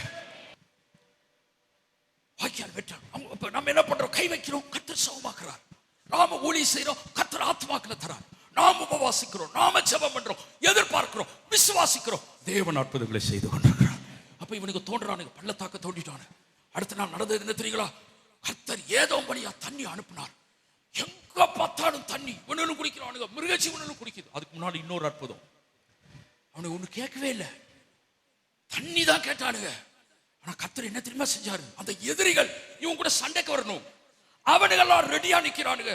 காலையில எழுப்பி பார்த்தா எந்த தண்ணீர் இவர்களுக்கு தண்ணீரா இருந்ததோ அதே தண்ணீர் எதிரிகளுக்கு ரத்தம் போல செக்கச்சவே இருக்கும்படி சூரியனை அதன் மேல் உதிக்க பண்ணினார். இன்றைக்கும் நீதியின் சூரியன் சேட்டைகளின் மறைவிலே நமக்கு ஆரோக்கியம் உண்டாகும். பாருங்க, ரொம்ப ஆச்சரியம். பாருங்க, எகிப்துல நைல் நதி தண்ணிய கர்த்தர் என்னவா மாத்தினாரு? ரத்தமா மாத்தினார். அதே தேவன் இன்னொரு புதுமை செய்தார். என்ன அப்படி தெரியுமா? எலிசாவின் நாட்கள்ல சாவுக்கு ஏதுவான ஆகாரத்தை மாவை அவர் போட்டு நல்ல சாப்பாடா மாத்தினார். உப்பு நல்ல தண்ணி, அதாவது கெட்டு போன தண்ணியை நல்ல தண்ணியா மாத்தினார். இப்படி எல்லாம் அற்புதங்களை தேவன் செய்தார். ஆனால் கானா ஒரு கல்யாணத்தில் தண்ணீரை திராட்சரசமாக்கினார். நாம் எடுக்கிற கர்த்தருடைய பந்தியிலே அந்த அப்பமும் அந்த திராட்சரசமும் அவர் சரீரத்துக்கும் ரத்தத்துக்குமே அடையாளமாய் மாற்றுகிறார். அதே தேவன் தான் இங்கேயும் இந்த ஜனங்களுக்கோ குடிக்கிற தண்ணீர் எதிரிகளுக்கோ ரத்தம் போல் மாற்றி பிற்பாடு ஒரு மாபெரும் ஜெயத்தை தந்தார். எந்தவித அறிகுறியும் இல்லை. காற்றையும் காண மாட்டீர்கள், மேகத்தையும் காண மாட்டீர்கள், மழையும் காண மாட்டீர்கள் என்றவர் பள்ளத்தாக்கை தண்ணீரால் நிறைத்தார். ஏனென்றால் வார்த்தையை தேவன் நிறைவேற்றுகிறவர். எல்லாரும் கைவேற்று சொல்லுங்க, வாக்குத்தத்தம் பண்ணினவர் உண்மையுள்ளவராய் இருக்கிறார். நான் என்னுடைய நம்பிக்கையை, நல்ல பலமா சொல்லுங்க, நான் என்னுடைய நம்பிக்கையை அறிக்கை இடுகிறதில் அசைவில்லாமல் உறுதியாயிருப்பேன். வாக்குத்தத்தம் பண்ணினவர் உண்மையுள்ளவராய் இருக்கிறார். கைத்தட்டி எல்லாரும் ஆண்டவர் கொஞ்ச நேரம் நன்றி சொல்லுவோம். எலிசாவுக்கு இந்த மாதிரி அற்புதம் புதுமை கிடையாது. அவருக்கு ஏற்கனவே அவருடைய குருநாதர் எலியாவும் இதே மாதிரி ஒன்று செய்தார். அவருடைய நாட்களில் 3 வருஷம் தண்ணி கிடையாது. இப்ப கொஞ்ச நாட்களாக பல இடங்கள்ல வித்தியாசமான பஞ்சங்களை பற்றியெல்லாம் செய்தி கர்த்தர் கொடுக்கிறார். நானே ஆச்சரியப்பட்டேன். நீங்க நினைக்கலாம், அது எப்படி இந்தியாவில் பஞ்சம் வந்துருமா? சாப்பாடு பஞ்சம் வந்துருமா? தண்ணீர் பஞ்சம் வந்துருமா? எத்தனை பஞ்சங்கள் வந்தாலும் நாம் ஆராதிக்கிற தேவன் அவைகளில் இருந்து நம்மை தூக்கி எடுக்க வல்லவர். இப்ப உங்களுக்கு புரியுதுல ஏன் நமக்கு தேவனுடைய ஐஸ்வர்யம் அவசியம் என்பதை புரிந்து கொள்ளலாம். அந்த நாட்கள்ல 3 வருஷம் தண்ணியே கிடையாது. எப்படி இருக்கும்? மிருக ஜீவன் மனுஷெல்லாம் செத்துக்கிட்டு இருக்கிறாங்க. இப்ப தீர்க்கதரிசியா 3வது வருஷத்திலே கர்த்தர் எலியாவை ரெடிப்பட்டார். நீ போய் ஆகாபுக்கு முன்பாக நில், நான் தேசத்தில் மலையை கட்டளையிடுவேன். வார்த்தை. இப்பொழுது எலிசா ஆகாபை சந்திக்கும் போது 3 வருஷம் முடிஞ்சிருச்சு. ஆகாபை பார்த்து சொல்லுகிறான், நீ போ. 1 ராஜாக்கள் 18 அதிகாரம் அந்த கடைசி பார்த்து கடைசி 40 வசனத்துக்கு மேல சொல்லி இருக்கிறது. நீ போ, இதோ கர்த்தர் தேசத்தில் மலையை கட்டளையிட்டார். இன்னும் மலையே வரல. 3 வருஷத்துக்கு அப்புறம் கொஞ்சம் கூட மேகமே இல்லை. ஆனால் எலியாவிற்கு தெரியும், அறிகுறியே இல்லை என்றாலும் ஆண்டவர் தம்முடைய வார்த்தையை நிறைவேற்றுவார். நடந்தது என்ன தெரியுமா? அவன் போயிட்டான். எலியா தன்னுடைய வேலை ஆளை கூப்பிடுறான், நீ போகும், போய் பார் கடற்கரை சவுமா. அடுத்த வசனம், பெருமழையின் இரைச்சல் கேட்கப்படும். 41 போடுங்க, அங்க அழகா சொல்லி இருக்கு பாருங்க. நீ பின்பு எலியா ஆகாபை நோக்கி, நீ போ, போஜனமானம் பண்ணும், பெருமழையின் இரைச்சல் கேட்கப்படுகிறது. மழைக்கான அறிகுறியே கிடையாது, ஊரை காஞ்சி கிடக்குது. ஆனால் கர்த்தருடைய வார்த்தை தான். ஏனென்றால் தேவன் வார்த்தையின் தேவன், அவர் வார்த்தையின் பின்னால் இருக்கிறார். அருமையானவர்களே, உங்களுக்கு கர்த்தர் ஒரே ஒரு வாக்குத்தத்தம் கொடுத்திருந்தாலும் அந்த ஒரு வாக்குத்தத்தம் மரண பரியந்தம் உங்களை நடத்த வல்லது, மறந்துடாதீங்க. Just one word. ஆனால் நமக்கு கர்த்தர் வாக்குத்தத்தம் ஏராளம் தாராளம் கொடுத்திருக்கிறார். ஆமென். அடுத்து கூட போயிட்டு வந்தவன் சொல்றான், 6 டைம் போயிட்டு வந்துட்டான், ஒன்றும் இல்லை. எலிசா சொல்றான், இன்னொரு டைம் போயிட்டு வா. 7வது டைம் பார்த்து வந்தவன் சொல்றான், அடுத்த வசனம் போடுங்க, ஒரு உள்ளங்கை அளவு மேகம். அது அறிகுறி கிடையாது. சிலர் சொல்லுவாங்க அது அறிகுறினா தேவை ரொம்ப பெருசா இருக்குது பாருங்க. பின்னாலதான் என்ன நடக்குதான், மழையே தடை செய்யாம நடக்க போகுதுன்றார். அப்ப உள்ளங்கை அளவு மேகம் எதுக்கு வரணும்னா, உள்ளங்கை ஏன் மேல வந்துச்சு தெரியுமா? தேவன் ஒரு செய்தி அனுப்புறார். என்ன அப்படின்னா, என்னுடைய கரம் ஒருபோது குறுகி போகவில்லை. நீங்க பூமியையும் மேகத்தையும் காற்றையும் மழையையும் இயற்கையை பார்க்காத சூப்பர் நேச்சுரலா என்னுடைய கரம் இருக்கிற கர்த்தர் ஒரு மெசேஜ்காக தான் கையை வைக்கிறார். ஆனால் நடந்தது என்னன்னா, எலியா அதை கூட பெரிய அடையாளமாக எண்ணாமல் அவனை பார்த்து சொல்றான், நீ உடனே புறப்பட்டு போன அவசரப்படுத்துறான். அந்த அடுத்த வசனம், தடையை செய்யாதபடி போகும். அதற்குள்ளாக வானம் மேகங்களினாலும் காற்றினாலும் கருத்து. இப்ப நடந்தது என்ன தெரியுமா? இந்த சம்பவம் நடந்திருந்தா அறிகுறி. பட் இதெல்லாம் நடக்காததற்கு முன்னாகவே எலியா சொன்னான், மழை பெய்யும், மழை தடை பண்ணும், பெருமழை இரைச்சல் கேட்கப்படுகிறது. நாம சொல்லையா, இப்பொழுது 130 கோடி மக்கள்ல 1947 இருந்து நம்ம சிறுபான்மை 2% 3% இன்னைக்கு ரிப்போர்ட்ல 5 போட்டீங்க. ஆனா இந்தியாவில் இப்பொழுது 20% கர்த்தருடைய பிள்ளைகள் மாறிவிட்டார்கள். இன்னும் கொஞ்ச நாள்ல 25 மாறும், இன்னும் கொஞ்சம் வருடங்கள்ல 50 மாறும், 80 மாறும். இந்திய தேசம் கர்த்தருடைய தேசமாய் மாறும். எவன் ஆண்டாலும், எத்தனை பேய் வந்தாலும், எத்தனை சட்ட திட்டங்கள் வந்தாலும், இரும்பு கரம் கொண்டு நம்மை ஒடுக்க நினைத்தாலும், நேபுகாத்நேச்சார் வந்தாலும், சனகரிப்பு வந்தாலும், இதோ தேவ பிள்ளைகளுக்கு விரோதமாய் ஏரோது வந்தாலும், எவன் வந்தாலும் இந்தியா ரட்சிக்கப்படும். இந்திய தேசத்தை இயேசுவின் ரத்தம் கழுவோ. அதற்கான அறிகுறியே இல்லை என்றாலும் கர்த்தர் இதை செய்து முடிப்பார். எப்ப இதை தீர்மானித்தார்? தோமாவை இந்தியாவுக்கு அனுப்பும் போதே தீர்மானித்து விட்டார். எப்ப நாமெல்லாம் ரட்சிக்கப்பட்டோமோ அப்பவே பிசாசு தோற்று போய்விட்டா. சிலுவையிலே இயேசு பிசாசை டம்மி பீஸாய் மாற்றி இப்பொழுது அவனை காமெடி பீஸாகவே ஆக்கிவிட்டார். இப்பொழுது சபை எழும்புகிற நேரம், ஃபயர் ரிவைவல் அசெம்பிளி எழும்புகிற நேரம். கர்த்தர் இந்த பட்டணத்தை உங்கள் கையிலே தருவா. முழு பட்டணமும் வருகிறத பார்ப்போம். இன்னும் எதுவுமே நடக்காட்டினாலும் நடந்த மாதிரியே பேசுவோம். தேவனை இல்லாததை இருக்கிறது போல் அழைக்கிறாரோ. எத்தனை பேர் விசுவாசிக்கிறீங்க? அப்ப என்னன்னா, நம்ம கொஞ்சம் பிராட் விஷன் வரணும். எப்படின்னா, தேசத்தின் நெருக்கடி சஞ்சலத்தை அல்ல, இதன் பேரில் ஆளுகை செய்கிற ஒரு பெரியவர் இருக்கிறார். இயேசு இந்தியாவின் ஆண்டவர். நடந்தது என்ன? மழை பெய்தது. 2 ராஜாக்கள் 7ஆம் அதிகாரத்துல ஒரு பஞ்சம். முதல்ல தண்ணி பஞ்சம் தண்ணி இல்லாம 7 நாள், அதையும் மாத்தினார். இப்ப 3 வருஷம் அதையும் மாத்தினார். இப்ப அடுத்து 7 வருஷம். அது இன்னும் டெரிஃபிக். அது எலிசாவின் நாட்கள்ல நடக்குது. சமாரியாவில் கொடிய பஞ்சம். ஒரு கழுத தலைக்கு பல ஆயிரம் கொடுக்கணும். புறாக்களுக்கு போடுற காப்படி பயிர் கிடைக்கல. மக்கள் சாகுறாங்க. பிள்ளை ஆக்கி தின்ற அளவுக்கு கொடிய பஞ்சம். ராஜா வஸ்திரத்தை கிழிச்சுக்கிறான். அந்த ராஜா இந்த யோரா மாதிரி ஒரு கேஸ் தான் பாருங்க. அவனுக்கும் அதே மாதிரிதான். அவன் வஸ்திரத்தை கிழிக்கிறான். தீர்க்கதரிசி செய்தி கொண்டு வரான். கர்த்தர் ஒரே நாள்ல பஞ்சத்தை மாற்ற போகிறார். அப்ப ராஜாவுக்கு கைலாவுக்கு கொடுத்தான ஒருத்தன், மேபி ஃபைனான்ஸ் மினிஸ்டர். அவன் சொல்றான், தேவன் வானத்தில் மதகுகளை உண்டாக்கினாலோ அவர் இந்த மாதிரி நடக்குமா? எலிசா சொல்றார், நடக்கும் தம்பி, உன் கண்களினால் காண்பாய், வாயில சாப்பிட மாட்டேன். ஏன்? வாய் கொழுப்பு உனக்கு ரொம்ப ஜாஸ்தி. அதனால கர்த்தர் டீசெண்டா உனக்கு வாக்கரிசி போடுவாங்கல்ல, அந்த மாதிரி இல்லாம வார்கோதுமே போட்டு அடக்கம் பண்ணுவார். அந்த பஞ்சம் மாறணும். கர்த்தருடைய வார்த்தை நிறைவேறும். ராஜா அதுக்கு ரெடி கிடையாது, மந்திரிகள் ரெடி கிடையாது, இந்த ராஜா ஆவுனா சட்டையை கிழிச்சிருவார். ஒரு பெரிய ஒரு விசுவாசம் உள்ள ஆள் கிடையாது. என்ன நடக்குது பாருங்க, 4 குஷ்டரோகி இருக்கிறாங்க அந்த ஊர்ல. இந்த 4 பேர் பேசினதை நீங்க பைபிள போய் வாசித்தீங்கன்னா உங்களுக்கே சிரிப்பா வரும். தேவன் இப்படி எல்லாம் செய்வாரா? நான் உங்களுக்கு சொன்னேன் பாருங்க, எப்படியும் அவர் செய்ய வல்லவர். அந்த 4 பேர் பேசிக்கிறானுங்க. இங்க இருந்தா செத்துருவோம், ஊருக்குள்ள போனா செத்துருவோம், எதிரிகள் பாளையத்துக்கு போனா செத்துருவோம். அப்ப அவங்க பேர் என்ன? சாவு கராக்கிக. எல்லாரும் சொல்லுங்க, சாவு கராக்கி. அவனுங்க துணிந்து போவோம் அப்படின்ட்டானுங்க. பெரிய பராக்கிரமசாலிகள் கிடையாது, சரீரத்தில் நன்மை இல்லாதவர்கள், சமுதாயத்தில் தள்ளுண்டவர்கள், யாரும் பக்கத்தில் போக விருப்பம் இல்லாதவர்கள், தீட்டு தீட்டு என்று கல்லறிந்து கொல்லப்படுகிறவர்கள். அவர்களை கொண்டு கர்த்தர் வார்த்தையை நிறைவேற்றியதான் ஆச்சரியம். கர்த்தர் சொன்னார், பஞ்சம் தீரும், பஞ்சத்தை நான் மாற்றுவேன் 24 hours. எந்த அறிகுறியும் இல்லை. வானம் திறந்து, இவன் வேற சொல்லிட்டான் வானத்துல மதங்களா வந்தாலும் நடக்காது, திடீர்னு ஆகாரம் வரல, மண்ணா பெய்யல, அறிகுறியே கிடையாது. 24 hours மாறணும். இவனை 4 பேர் எதிரிகளின் பாளையத்துக்கு போறான். அங்க ஒரு அற்புதம், கர்த்தர் ஒரு பயங்கர சத்தத்தை உண்டாக்குனாராம். பட் சொல்லி என்ன பண்ணிட்டானுங்க, இருக்கல அப்படியே போட்டுட்டு ஓடிட்டானுங்க. ஓடினப்ப தட்டு மட்டும் சாமானத்தெல்லாம் விட்டு ஓடிட்டானுங்க. துண்ட காணான் துணிய காணான்னு வாங்க, நம்ம ஊர்ல எக்ஸாக்டா தான் நடந்திருக்கு. எல்லாத்தையும் போட்டுட்டு ஓடிட்டானுங்க.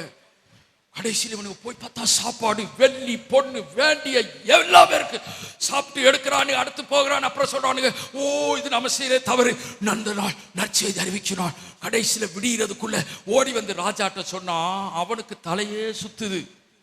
அப்ப மொத்தமே 5 குதிரை தான், எல்லாம் முடிஞ்சிருச்சு சாப்பிட்டு. அவன் சொல்றான், நாம பட்னியா இருக்கிறோம் அவனுங்களுக்கு தெரிஞ்சு, இது ஏதோ மறுபடி ஒரு சதி வேலை நடக்குது. 2 குதிரைய உண்மைதான் செக் பண்றதுக்கு அனுப்புறான். என்ன மாதிரி நட்டு பாருங்க இது.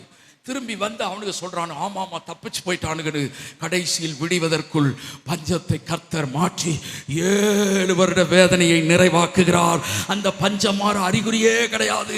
ஆனால் ஒரு 4 குஷ்டரோகிகளை கர்த்தர் கையில் எடுத்தார். இது நம்மை உற்சாகப்படுத்துகிறது. உங்களுக்கு சொல்றேன், தேவன் உங்களுக்கு கொடுத்த வார்த்தை வாக்குத்தத்தத்தை நிறைவேற்ற பெரிய பெரிய ஆட்கள் வரவில்லை என்றாலும் பயப்பட வேண்டாம்.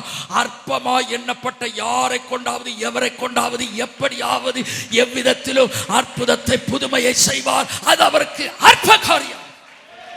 எத்தனை பேர் விசுவாசிக்கிறீங்க? நாம் ஆராதிக்கிற தேவன் சர்வசக்தி உள்ளவர். எல் சடா, எல்ஹாத், எலோஹிம். லாஸ்ட் ஒரு காரியம் சொல்லி முடிக்க போறேன். புதிய ஏற்பாட்டில் ஆண்டவர் ஊழியம் செய்த நாட்கள்ல 10 குஷ்டரோகி வரா சமாரியாவில். நோய் என்பது சரீரத்தில் ஒரு பஞ்சம், பணப்பற்றாக்குறை என்பது, உணவு பற்றாக்குறை என்பது ஒரு விதமான பஞ்சம் போல, சிக்னஸ் ஒரு வகையான சரீரத்தின் பஞ்சம். உண்மையா சொல்றேன், அதையும் இயேசு மாற்ற வல்லவர். இவங்க இப்ப ஏற்கனவே ஒரு குஷ்டரோகி வந்து, இயேசுவே உங்களுக்கு சித்தமானால் என்னை சுத்தமாக்குமால் ஆகும்னா கையை வச்சு சித்தம் உண்டு சுத்தமாகிட்டார். பட் இவனுங்க 10 பேரோ ஆப்போசிட்ல தூரமா நின்று, இயேசு ஐயரே எங்களுக்கு இறங்கும் கோரஸா சொல்றாங்க. இப்ப கர்த்தர் அவங்கள முன்னால வர வச்சு ஜெபம் பண்ணிருக்கலாம். பாத்தீங்கன்னா அவர் கை வச்சா அற்புதம், அவர் வஸ்திரம் பட்டா அற்புதம், எச்சு துப்புனா அற்புதம், நிழல் பட்டா அற்புதம். இப்ப நான் எப்படி தெரியுமா செய்யறாரு? வார்த்தையை அனுப்பி அற்புதங்களை செய்யறார். ஹல்லேலூயா. அதனாலதான் கர்த்தருடைய பிள்ளைகள் தேவனுடைய வார்த்தைக்கு நாம் திரும்புறதே ஒரு பெரிய எழுப்புதல் தான். நான் விசுவாசிக்கிறேன், எந்த அளவு ஜெப தூபம், நம்முடைய ஜெபம்ன்றது நமக்கு நாடி துடிப்பு. But prayer is not number 1. எல்லாமே ஜெபத்தால் முடியும். கர்த்தருடைய வார்த்தையால் தான் எல்லாம் முடியும். வார்த்தை ஒரு ஜெபம் தான். எல்லாரும் புரியுதுங்களா? அதனால நம்ம ஜெபத்திலே திருப்தி ஆயிடக்கூடாது. நான் ஜெபத்தை விசுவாசிக்கிறேன், ஜெபம் இல்லைன்னா ஜீவன் இல்லைன்றதை நம்புறவேன். ஆனால் ஜெபம் நம்பர் 1 அல்ல, கர்த்தருடைய வார்த்தை நம்பர் 1. அதிலிருந்து ஜெபம் வரும், அதிலிருந்து பரிசுத்தம் வரும், அதிலிருந்து நல்வாழ்க்கை வரும், சுகம் வரும், ஆரோக்கியம் வரும், உடைஞ்ச குடும்பம் ஒன்று சேரும், பிள்ளைகள் ஆசீர்வதிக்கப்படுவார்கள். தூத்துக்குடியின் ஐஸ்வர்யா ஃபயர் ரிவைவல் அசெம்பிளிக்கு கர்த்தர் கொடுப்பார். கர்த்தர் உங்களை வாழ வைப்பார், உங்களை தூக்கி எடுப்பார், உங்களை உயர்த்துவார். எல்லாம் மொத்தமும் கர்த்தருடைய வார்த்தையில் இருக்கு. எத்தனை விசுவாசிக்கிறீங்க? அப்ப கர்த்தர் அவளை பார்த்து சொல்றார், நீங்கள் போய் உங்களை ஆசாரியருக்கு காண்பியுங்கள். கர்த்தருடைய வார்த்தை சொல்லுங்க. அந்தப்படி, எல்லாரும் சொல்லுங்க அந்தப்படி. அதப்படின்னு சொன்னாரு, ரைட் தான். அந்தப்படின்னு சொன்னாரு. பக்கத்தில் பார்த்து சொல்லுங்க அந்தப்படி. அதப்படி அந்தப்படி அவர்கள் போகையில். அப்படின்னா என்ன நடக்குதுன்னா, இவர் வார்த்தையை அனுப்பிட்டார், இவனுங்க மூவ் பண்றானுங்க. இவனுக்கு மூவ் பண்றதுக்குள்ள அந்த வார்த்தை அங்கே புறப்பட்டு போனது. வார்த்தையோடு அன்பு மனதுருக்கம் போனது. முதல் குஷ்டரோகி சரீரம் நீங்கி சுகமடைந்தான். அவனை பார்த்தா அவனுக்கு வார்த்தை போனது. நான் உங்களுக்கு சொல்றேன், இவர் பேசின ஒரு 2 வார்த்தை 10 குஷ்டரோகி அல்ல, 100 பேர் இருந்தாலும் சுகமாக்க வல்லது. மறந்துடாதீங்க. அவனை எல்லாருமே சுகம் பெற்றார்கள். எல்லாரும் எழுப்பி நிற்போம். ஜோமணி முடிக்க போறேன். எல்லாம் 2 கையை வானத்துக்கு நேரம் உயர்த்தி கொள்ளுங்கள். உங்களை பார்த்து கேட்கிறேன், உங்கள் தேவை என்ன? உங்கள் விண்ணப்பம் என்ன? உங்கள் ஜெபம் என்ன? உங்களுடைய குறைவு என்ன? யார் யாருக்கெல்லாம்? இப்போ நான் கேட்குறேன், எனக்கு கொஞ்சம் ஆண்டவர் விட்டு தூரம் போன மாதிரி இருக்கு, ஆனால் நான் தூரம் போல, பக்கத்தில் தான் இருக்கிறேன் அப்படின்ற ஒரு உணர்வை கர்த்தர் கொடுத்து கொண்டிருக்கிறார். நான் சொல்கிறேன், இந்த சபையில் யார் பின்மாற்றம் இருக்க போவது கிடையாது, இருக்க மாட்டீங்க. இன்னொன்று சொல்கிறேன், இங்கே இருக்கிற அத்தனை பேரும் கர்த்தர் பரலோகத்தில் கொண்டு போய் சேர்க்க வல்லவர். அதுக்காக எப்படி வேணாலும் வாழ்நான் என்று அல்ல, கர்த்தருடைய வார்த்தையை நம்மை பரிசுத்தமாக்கி இருக்கிறது. நான் சொல்ல சத்தமாக சொல்லுங்க, பரலோக பிதாவே, இயேசுவின் நாமத்தினாலே நான் சிலுவை அண்டை வருகிறேன். என்னுடைய எல்லா பாவம் மீறுதல் அக்கிரமம் எல்லாம் சிலுவையின் இரத்தத்தா நீங்கி போயிற்றையா. கிறிஸ்து எனக்காய் பாவமானதினாலே நான் தேவ நீதியானே. இந்த கால வேளையிலே இயேசுவின் இரத்தத்தால் கர்த்தர் என்னை கழுவி தூய்மையாக்கி பரிசுத்தமாக்கி நீதிமானாக்கியதால் உம்மை ஸ்தோத்தரிக்கிறேன். கர்த்தாவே, தொடர்ந்து நீதியாய் பரிசுத்தமாய் வாழ உம்முடைய வார்த்தை அனுப்போ. உம்முடைய வசனமே சத்தியம், அதுவே என் வாழ்வின் பரிசுத்த. சொல்லுங்க, நான் சேனைகளின் கர்த்தருடைய பரிசுத்த பரிசுத்த பரிசுத்த பரிசுத்தமாய் கர்த்தருக்காக வாழ்வே. தீமை, நாசமோசம், விபத்து, வாலிப மரணங்கள், பொல்லாப்புகள் இந்த சபையில் ஒருவருக்கும் நேரிடாதபடி தேவ தூதர்களை கட்டவிழ்கிறேன், பாதுகாப்பை வசனிக்கிறேன். இன்று முதல் நீங்கள் வாழ்ந்து சுகித்திருங்கள்.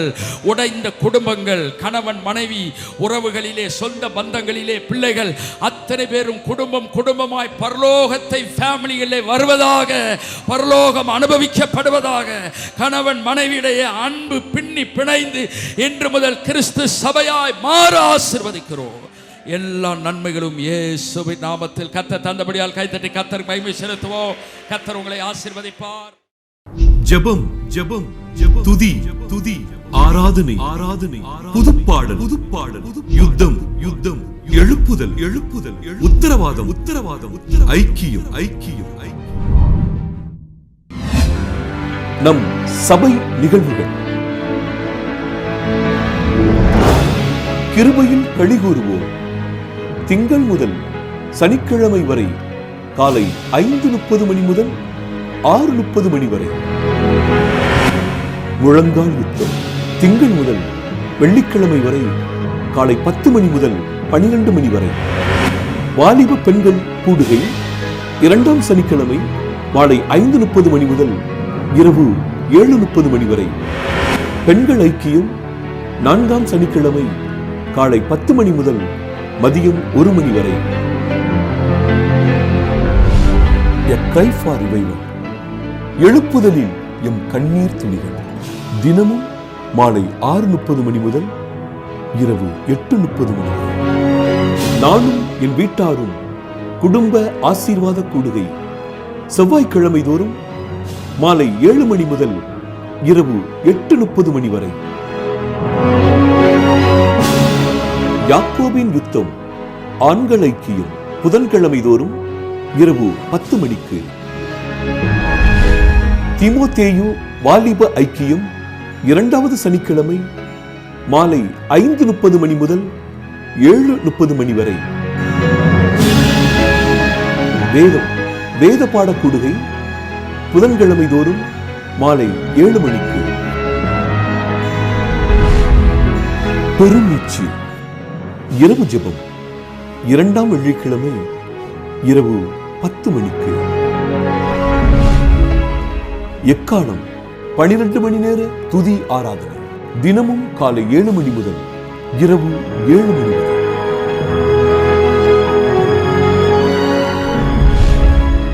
ஞாயிறு ஆராதனை காலை 9 மணிக்கு. உபவாச ஜெபம் முதல் சனிக்கிழமை காலை 9 மணிக்கு. இயேசுவை உயர்த்துவோம் மாதத்தின் முதல் சனிக்கிழமை மாலை 6:30 மணிக்கு. 24 மணி நேர ஜெப உதவிக்கு அழைக்க வேண்டிய அலைபேசிகள் 9500373818. தொலைபேசி எண் 0461 23103232.